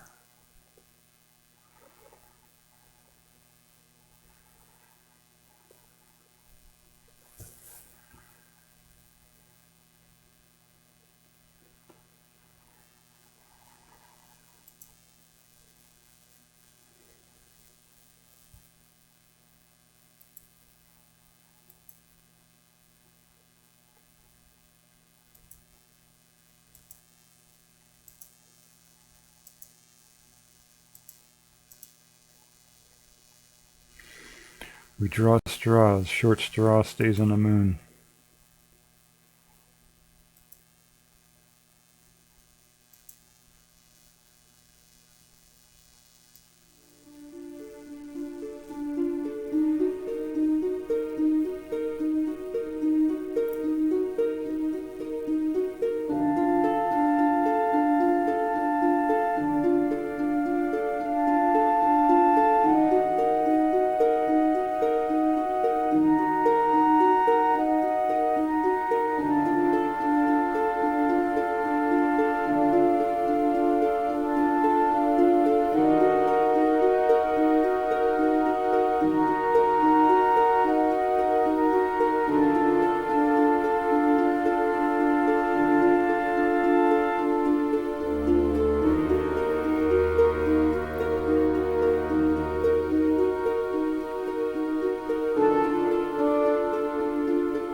we're doing 2 out of 3. Okay.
Would it be easier if I stayed on the moon with you, Hans?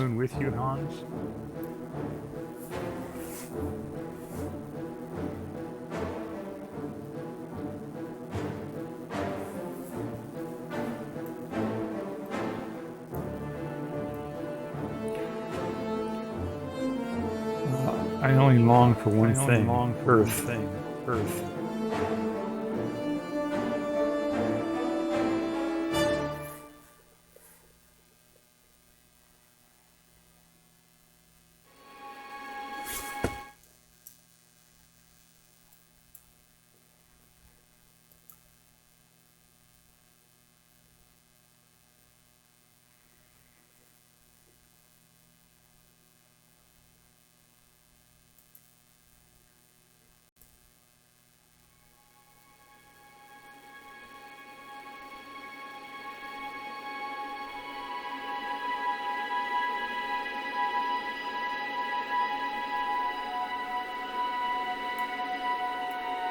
Let's drink for bon voyage. Back to Earth.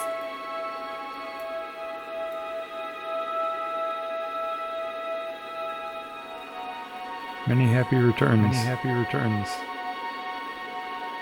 For everybody, Hans. We'll come back for you. Right.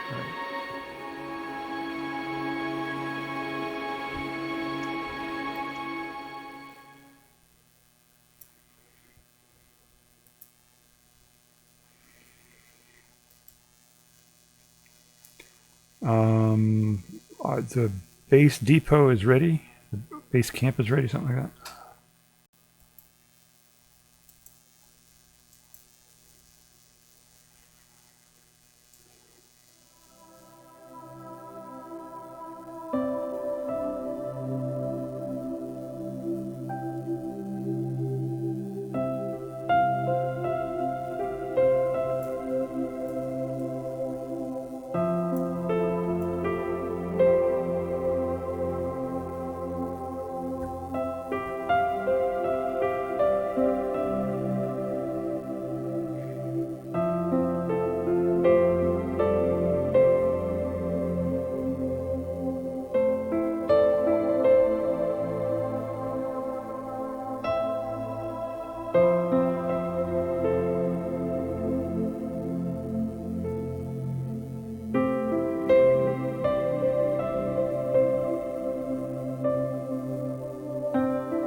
Gustav. You have to give me a reason that I can depend on you.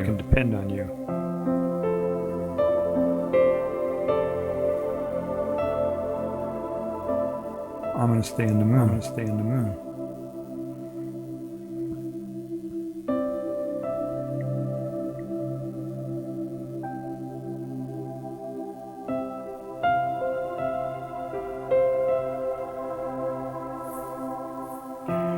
And you have to fly the spaceship away from the moon, back to Earth.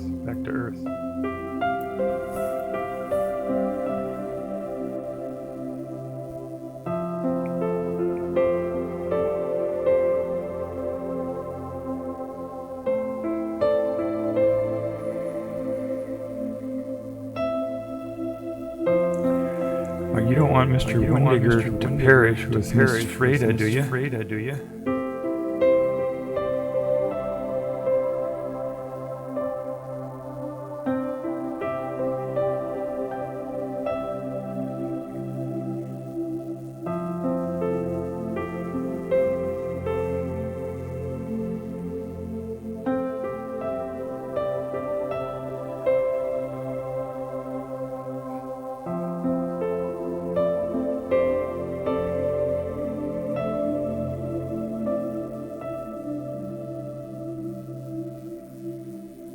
Okay, there will be a big when the rocket ship takes off, there'll be a big shock, and it'll wake everybody up, and Mr. Windigger will take over flying the ship. And he's writing down, he says, I'm convinced that I love Freda maybe, or I shall wait calmly with confidence for you to come back to get me. Something like that. I'm confident that you will come back and get me.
Until we meet again.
Okay, that was Freud in the Moon,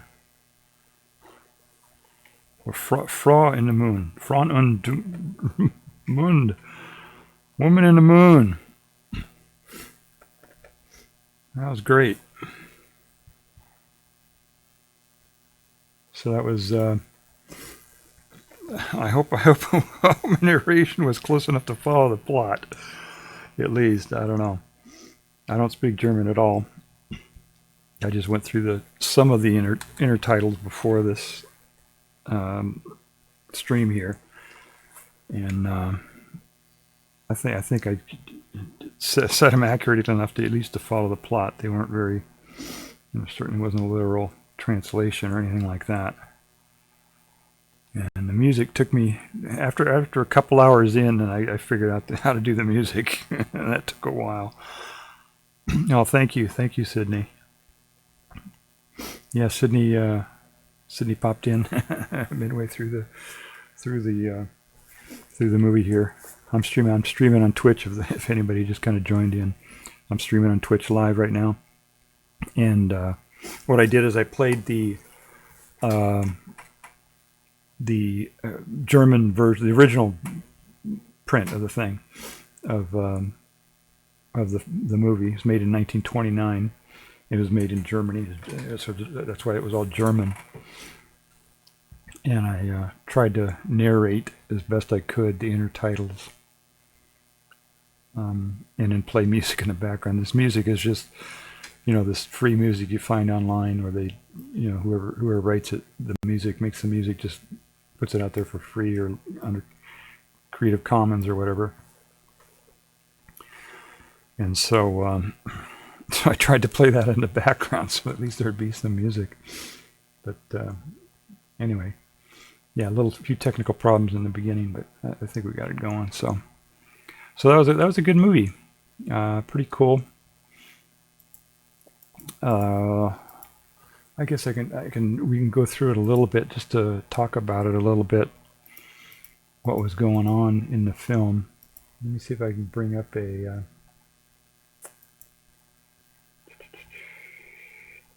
okay, there we go. All right. So I'll just put little pictures up here as I'm talking about it. Okay, so they had a lot of collaborators in the thing, but let's see here. Yeah, Fritz Lang was the director. Now Thera von Harbo, who was the main actress there, was married to Fritz Lang. I don't know if they were married at this time or not, but they were married at some point there. And so she was the main actress in the thing, and Fritz Lang was the director. And yeah, they had some cinematographers. There was one in here, one credit that I wanted to call out. Let's see here.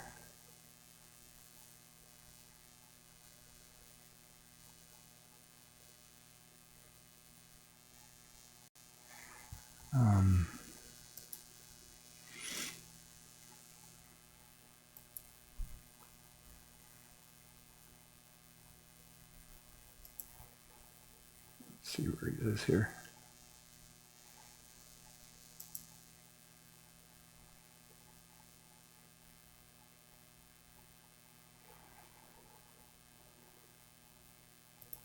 There it is. That's the scientific consultant or whatever. The real professor, Professor Hermann Oberth. So this is the guy who did the science, the science consultant. You know how everybody always gets on SciFis because they always get the science wrong. Well, this one actually got the science right as far as they knew back then. This was 1929. So the best they knew back then, they had reflected it. I mean, they even showed weightlessness. Right, there's films they make today where they don't even bother showing the astronauts as being weightless. So this guy did a good job. This guy, I think, should get the most credit for this thing. He was the science advisor on it. Let's see what else we got here. Okay.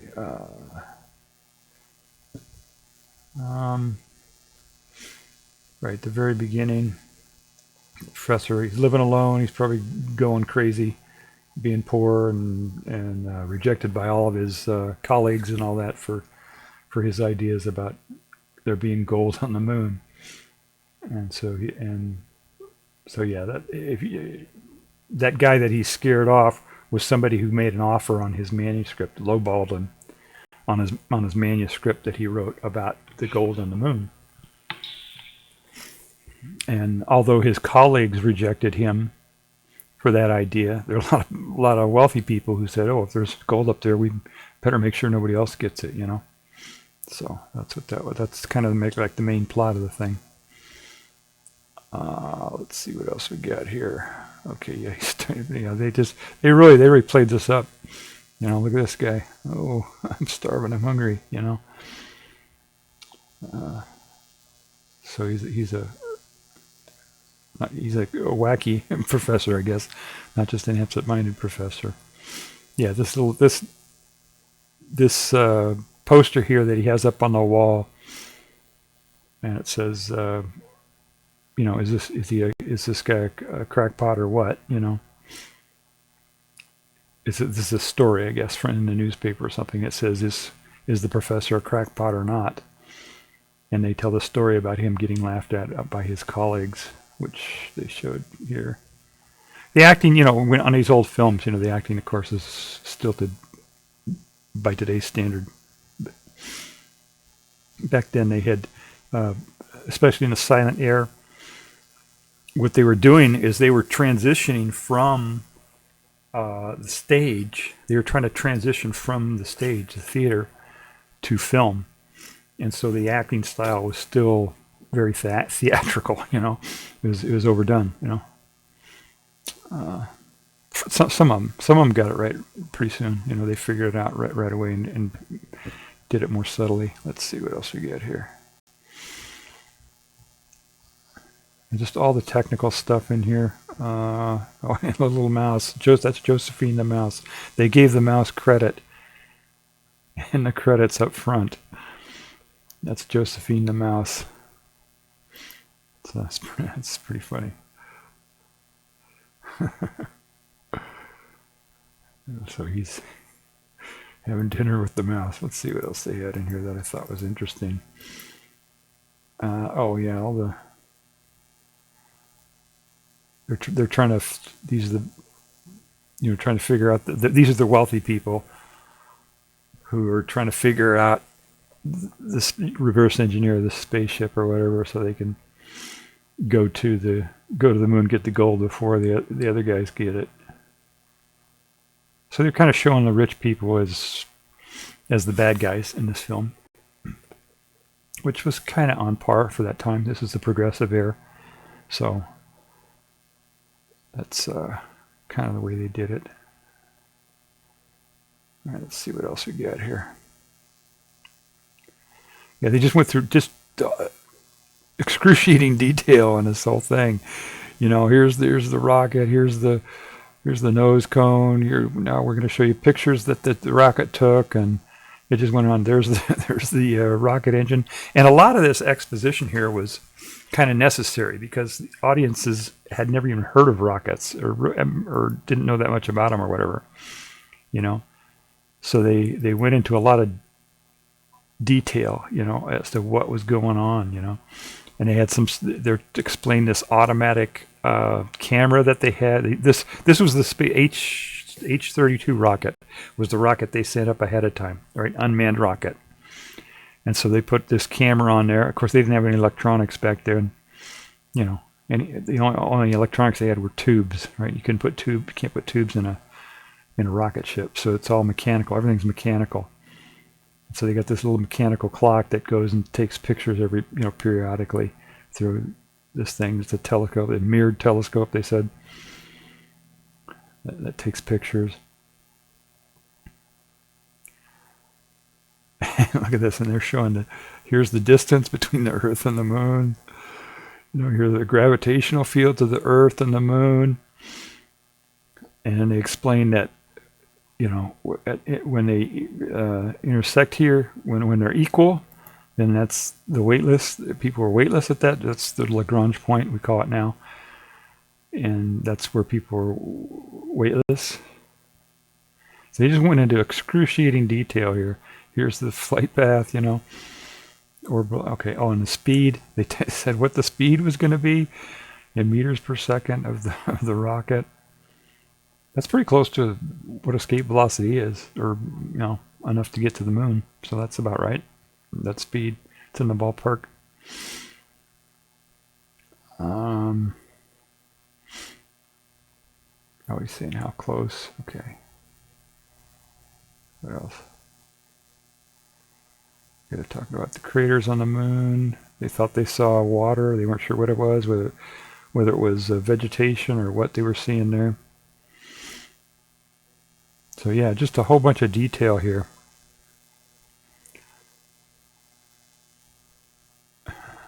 And then he applauds the presentation.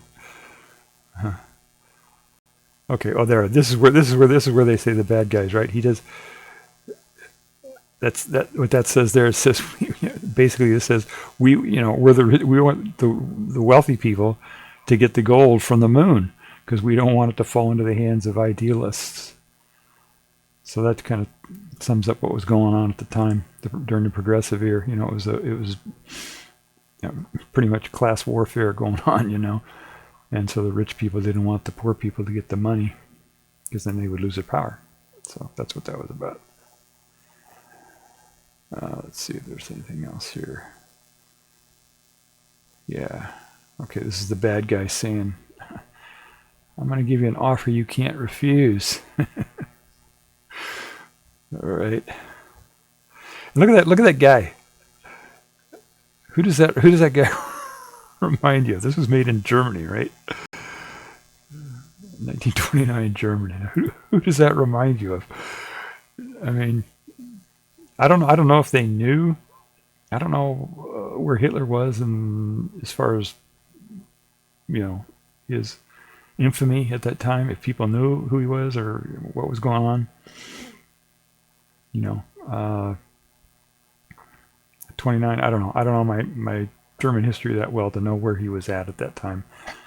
But the resemblance is stunning, and I just wonder if Fritz Lang decided to do that intentionally, if he wanted to make him look like Hitler or not. That's kind of interesting. Fritz Lang, the real interesting thing about that, Harbo and Lang, they were married, and they were in Germany before the Nazis came to power. And what happened was Fritz Lang was very much anti-Nazi, and he left. He left Germany. I don't know if he went to U.S. or Europe or where he went, somewhere else in Europe. I don't know where he went, but he left Germany, and Harbo stayed in Germany, and she actually helped make propaganda films for the Nazis. And it's unclear whether she was really, a Nazi, or if she was just pretending to be Nazi to save her skin, or maybe to spy, or what was going on there. It's unclear. Probably she was, adopted their ideology or whatever. Not sure. But anyway, they split. Lang and Harbo split, and she stayed in Germany. So that's kind of interesting. The film was banned by the Nazis, by the way. Ostensibly, it was banned because it had too many details about the way rockets work and stuff like that. But I think they may have did it because of this guy right here. This was the bad guy who looked just like Hitler, Let's see what else there. Okay, yeah. Just look at this, all kinds of drawings and maps, and I mean they went through a lot of effort to make this, all these details and stuff, these graphs and maps. And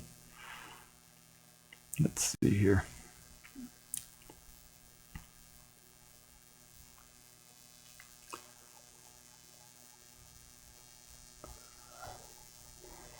Okay, yeah, they did a lot of setting up. There was character development in this thing. There was, a real narrative. They set things up properly and everything, for the plot and all that. So it's a pretty good film, really. I mean, just think about it. This is 1929. They just figured out how to do sound around this time. It was probably one of the last silent films. There weren't too many after this. What did I do here? I broke my thing. Oh yeah, and this whole thing about getting the rocket out on the launch pad. It just really played it up here.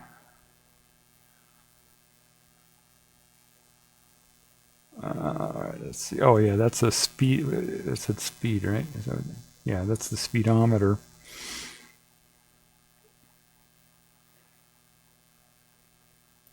Yeah, that's the speedometer, and that's right. I don't know if you saw that, where they want to get to 11,200 meters per second. That's the right velocity they need to get to the moon, and not go too fast. If they go too fast, then they overshoot the moon and go out into space. And if they go too slow, they don't have enough momentum to get to the moon's gravity to get pulled into the moon. Oh, and then he talks about the, let's see, do they have, let's see if they have that here. There it is, yeah. That says pressure, but it means acceleration is what they're talking about there, meters per second squared. And I don't know if that's a good, they said that over 40 meters per second squared would crush humans. I don't know if that's right or not. That's only about 4.5 G or something, less than that, 4 point something G. So that's not right. It would be humans can take more than that, I think. Let's see what else we got here. Oh yeah, they had to put it in water. I mean, that's not accurate, right? But at the time, I guess they thought that they had to put rockets in water to get them to stand upright and launch properly or something.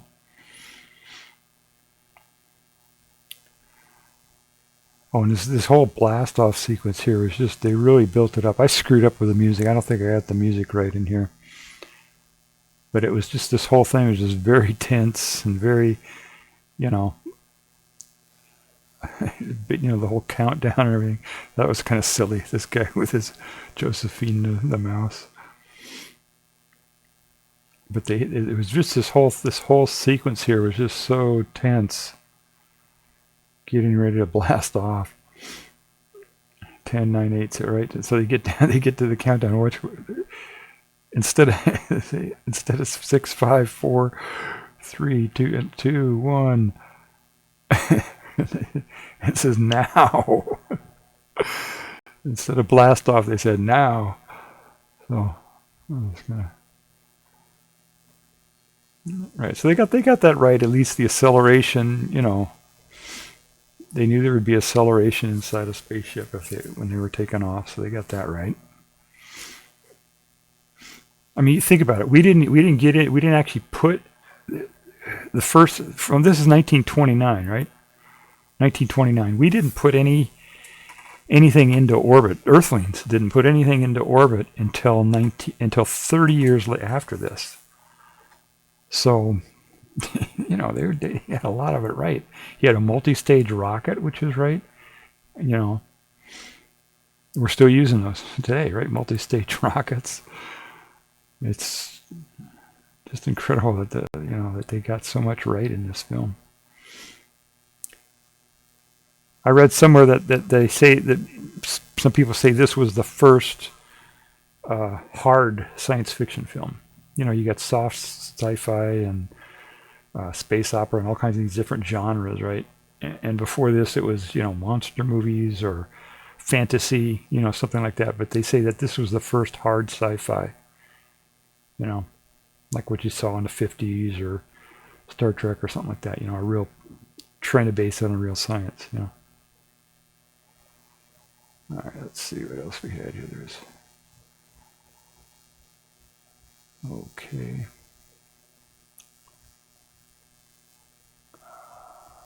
Let's see. Yeah. Oh, they found a stowaway, right? This I didn't understand. Yeah, I don't get that.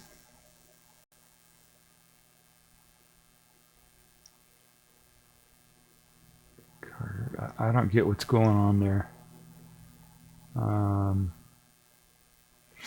And her reaction to that, she didn't like that, or she had a weird reaction to that. If you look at her reaction, she looks at that and look at her reaction. It's like,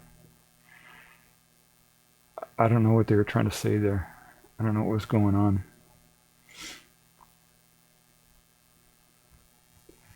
All right, let's see here.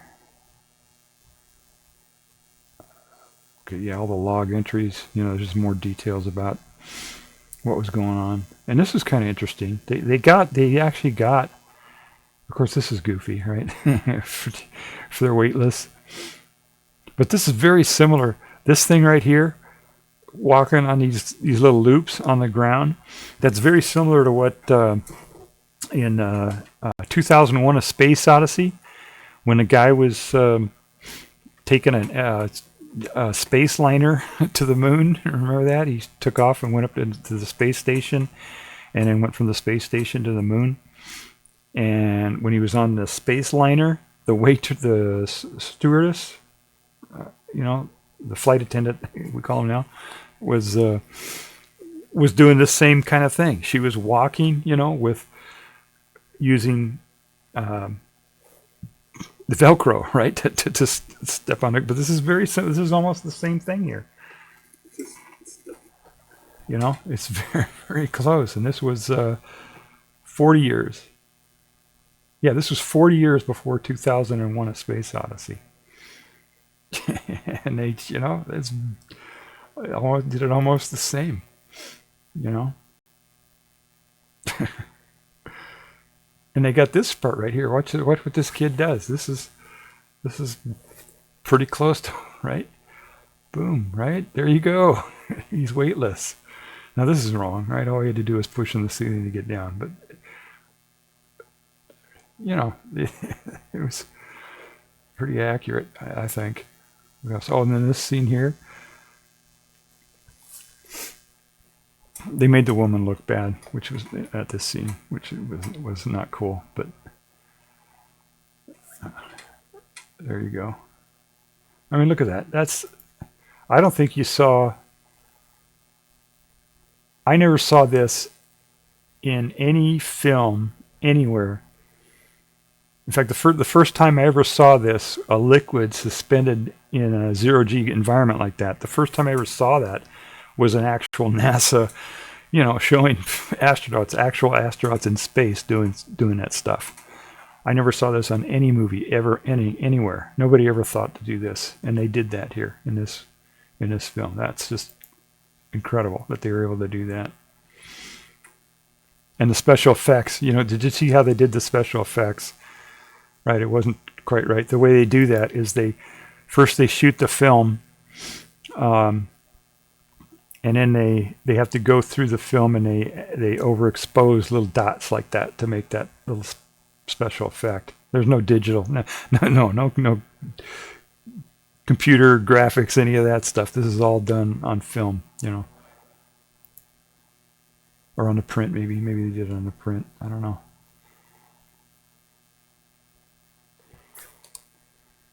Okay, so just a whole bunch of log entries seeing what was going on. Oh, the Earth setting on the moon. Who would have thought about that? We didn't when in 1969 or 70, I think it was until we actually saw everybody on Earth saw an Earth, well, it was an Earth rise, but it's the idea, the Earth on the horizon of the moon. That image right there didn't even happen. Nobody even thought about that until, 69, 70, 72, somewhere in that range, when they went to the moon and the astronauts were on the moon and took the picture like that. And these guys thought about that and put it in this film. It's just incredible. Oh, this I thought was kind of weird. The guy is, where is it here? Did I miss it? There he is. Now, I don't know what's going on there. There's no, where's the window, He's reaching out here. Is there a window, or how, is all the air going to escape? I don't know. Maybe there's an outer window there or something. I don't know what's going on there. That's kind of weird. Brought me out of the film for a second. Let's see here. Okay. Yeah, and this landing was, where is it here?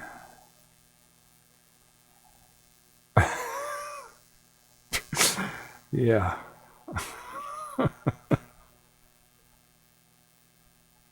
Where?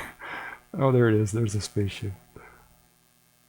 That was a pretty hard landing. Let's see here. What else was in here? Oh yeah, that spacesuit looks suspiciously like a deep diving suit, a diving suit for the ocean, But why not, right? That's what they thought. That's what they had at the time. And the divining rod, that was just. Oh wait. So that was something. He lit a match to see if there was oxygen. So that's another little science thing, right? Who would think about that? In 1929, who would think about that? All right, so what else we got here?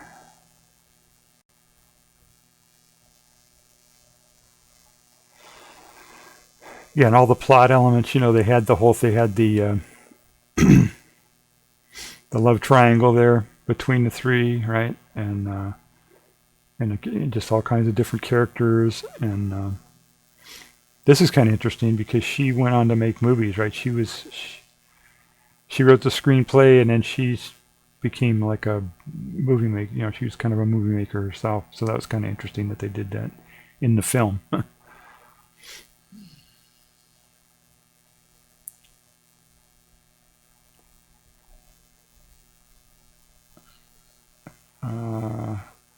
Oh yeah, this is the spot where they were. Their relationship was kind of tense, right? They didn't really know. Yeah, this section right here where they right, he's holding a torch for her, but he didn't really let her know. I'm sure she knew anyway. And then, but he didn't say anything because he didn't want to come between her and the other guy. What was his name? Wang Digger. I forget his name. Wang Digger. Who was his friend, right? So it's his best friend is marrying a woman who he's got a crush on, right? And now they kind of look at each other, and it kind of comes to the surface, and they acknowledge it. And he explains and whatever. So.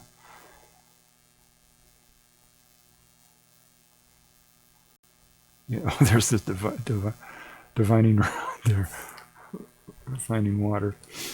I don't know what that is there. I don't know if that's water or lava or. Oh, this I thought was interesting. I didn't. This is the first time I noticed it. Was just now. This right here. Here, let me show you something. I want to get that there. That's an F. See that? That's making an F. See that? It's an F for Frida, the main character. I thought that was kind of interesting. I don't know if they did that on purpose or not. And some of these, God, these shots in here. Oh, there were some shots in here. Let's see if I can find them. I mean, the cinematography was outstanding. A lot of high angle shots, and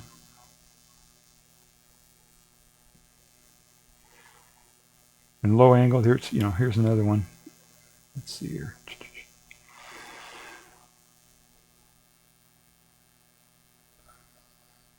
Yeah, there's a high angle shot. And then they had a low angle shot of the guy talking. I don't know, where'd that go? There it is. See, there's a low angle shot. Extreme low angle and extreme high angle shots, just trying to get the tension, build the tension. Sydney says F. Yeah, it's an F. I think it's for Frida. I mean, they named the ship after Frida, so I'm it also had kind of a phallic look to it too, but I don't know if that was intentional.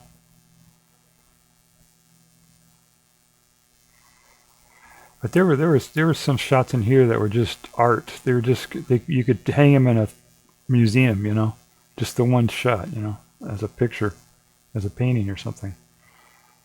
Let me see if I can find some of those here.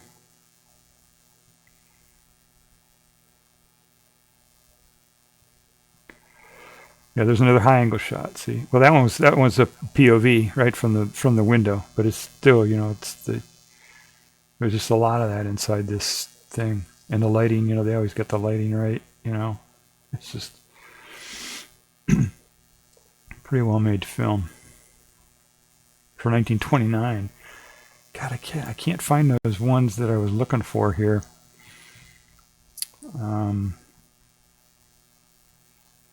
I mean, even from the very beginning, right? The guy was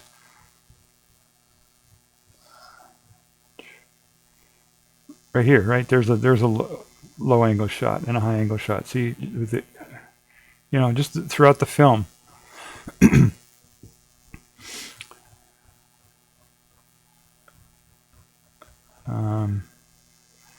And maybe the high angle shot was supposed to signify when they were looking at the bad guy. I don't know what the meaning was behind it, but it set a mood, that's for sure. Look at this lighting here. Look at that.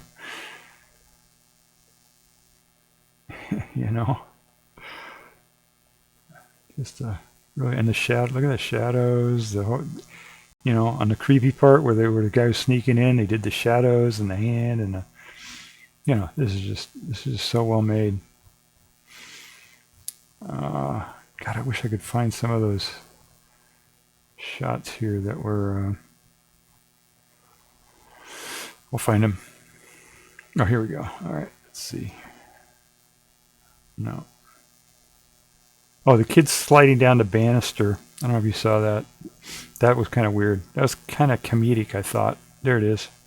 They're trying to do something in a hurry here. I forget what was going on, but the guy. The guy got knocked out by the prostitute or whatever, and now the kid. See, that's supposed to be a high, and that looked comedic to me.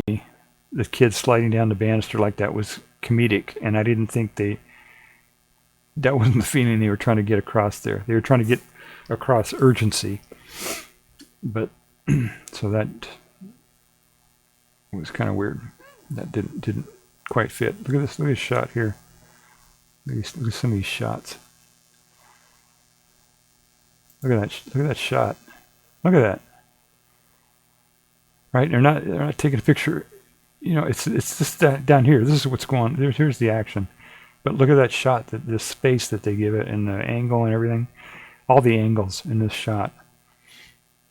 I mean, you could take this and take a screenshot of this and hang the damn thing in a museum. Look at that.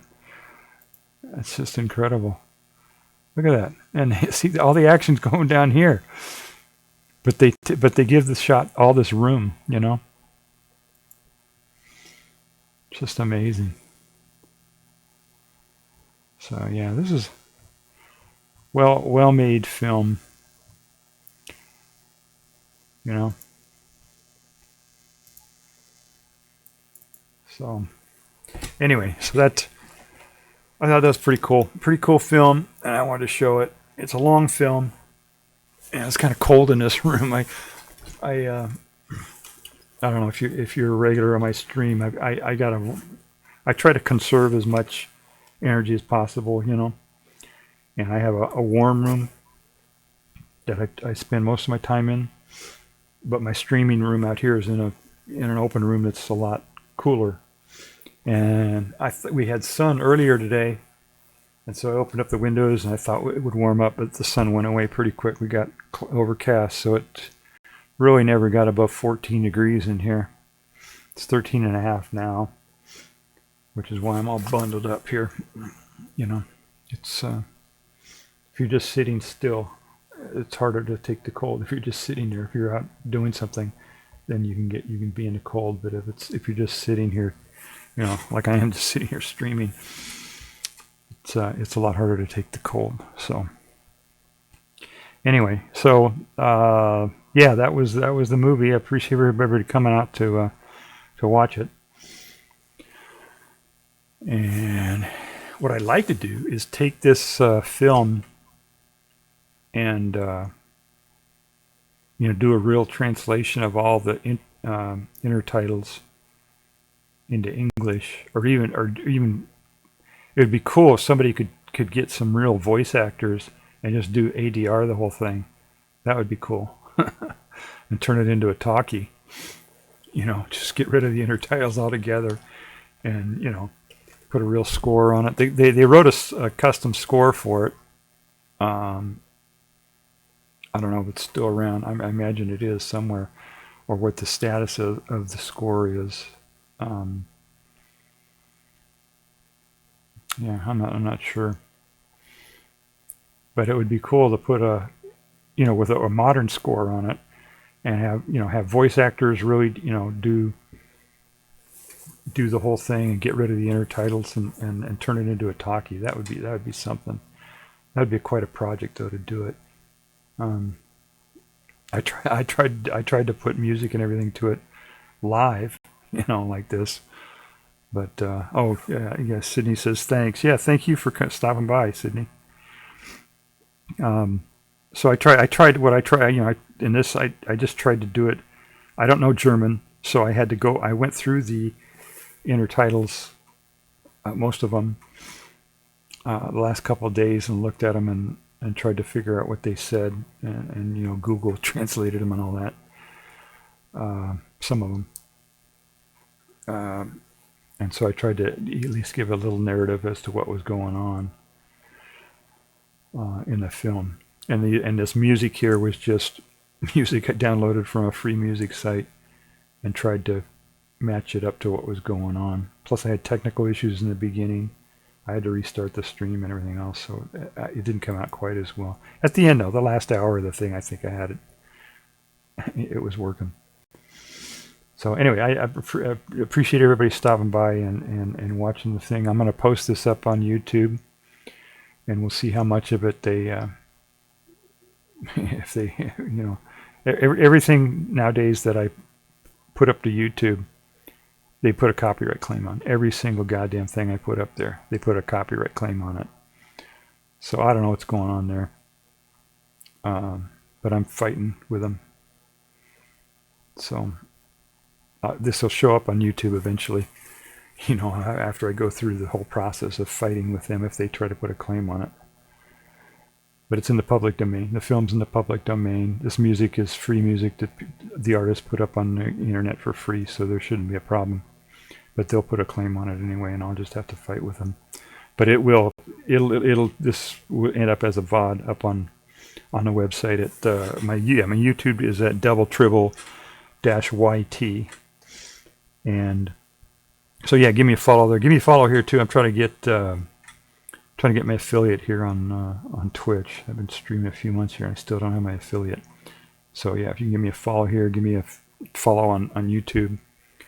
And I have another YouTube account, which is KXQE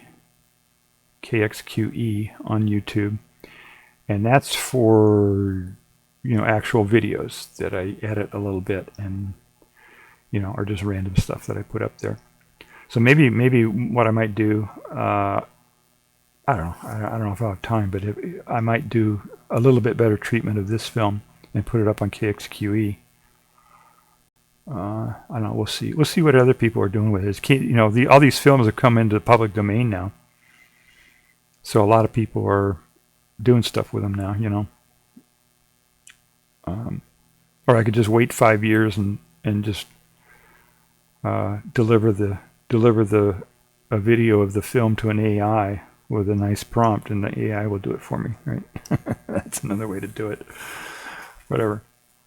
All right, appreciate you guys coming by, and I don't have enough people to stream or to rate anybody. Oh, one more thing, everybody, make sure you wear your N95 mask. We're still in the middle of a pandemic. 100 people in the United States, more than 100 people in the United States die every day from COVID. So make sure you wear an N95 mask. Has to say N95 on the mask. Has to have straps that go all the way around your head, and when you wear it, make sure it makes a good fit on your face so that no air gets in around it. And always wear your mask when you're in public. And always wear your seatbelt. And always use a condom. Stay safe. All right, everybody. Take care. Bye.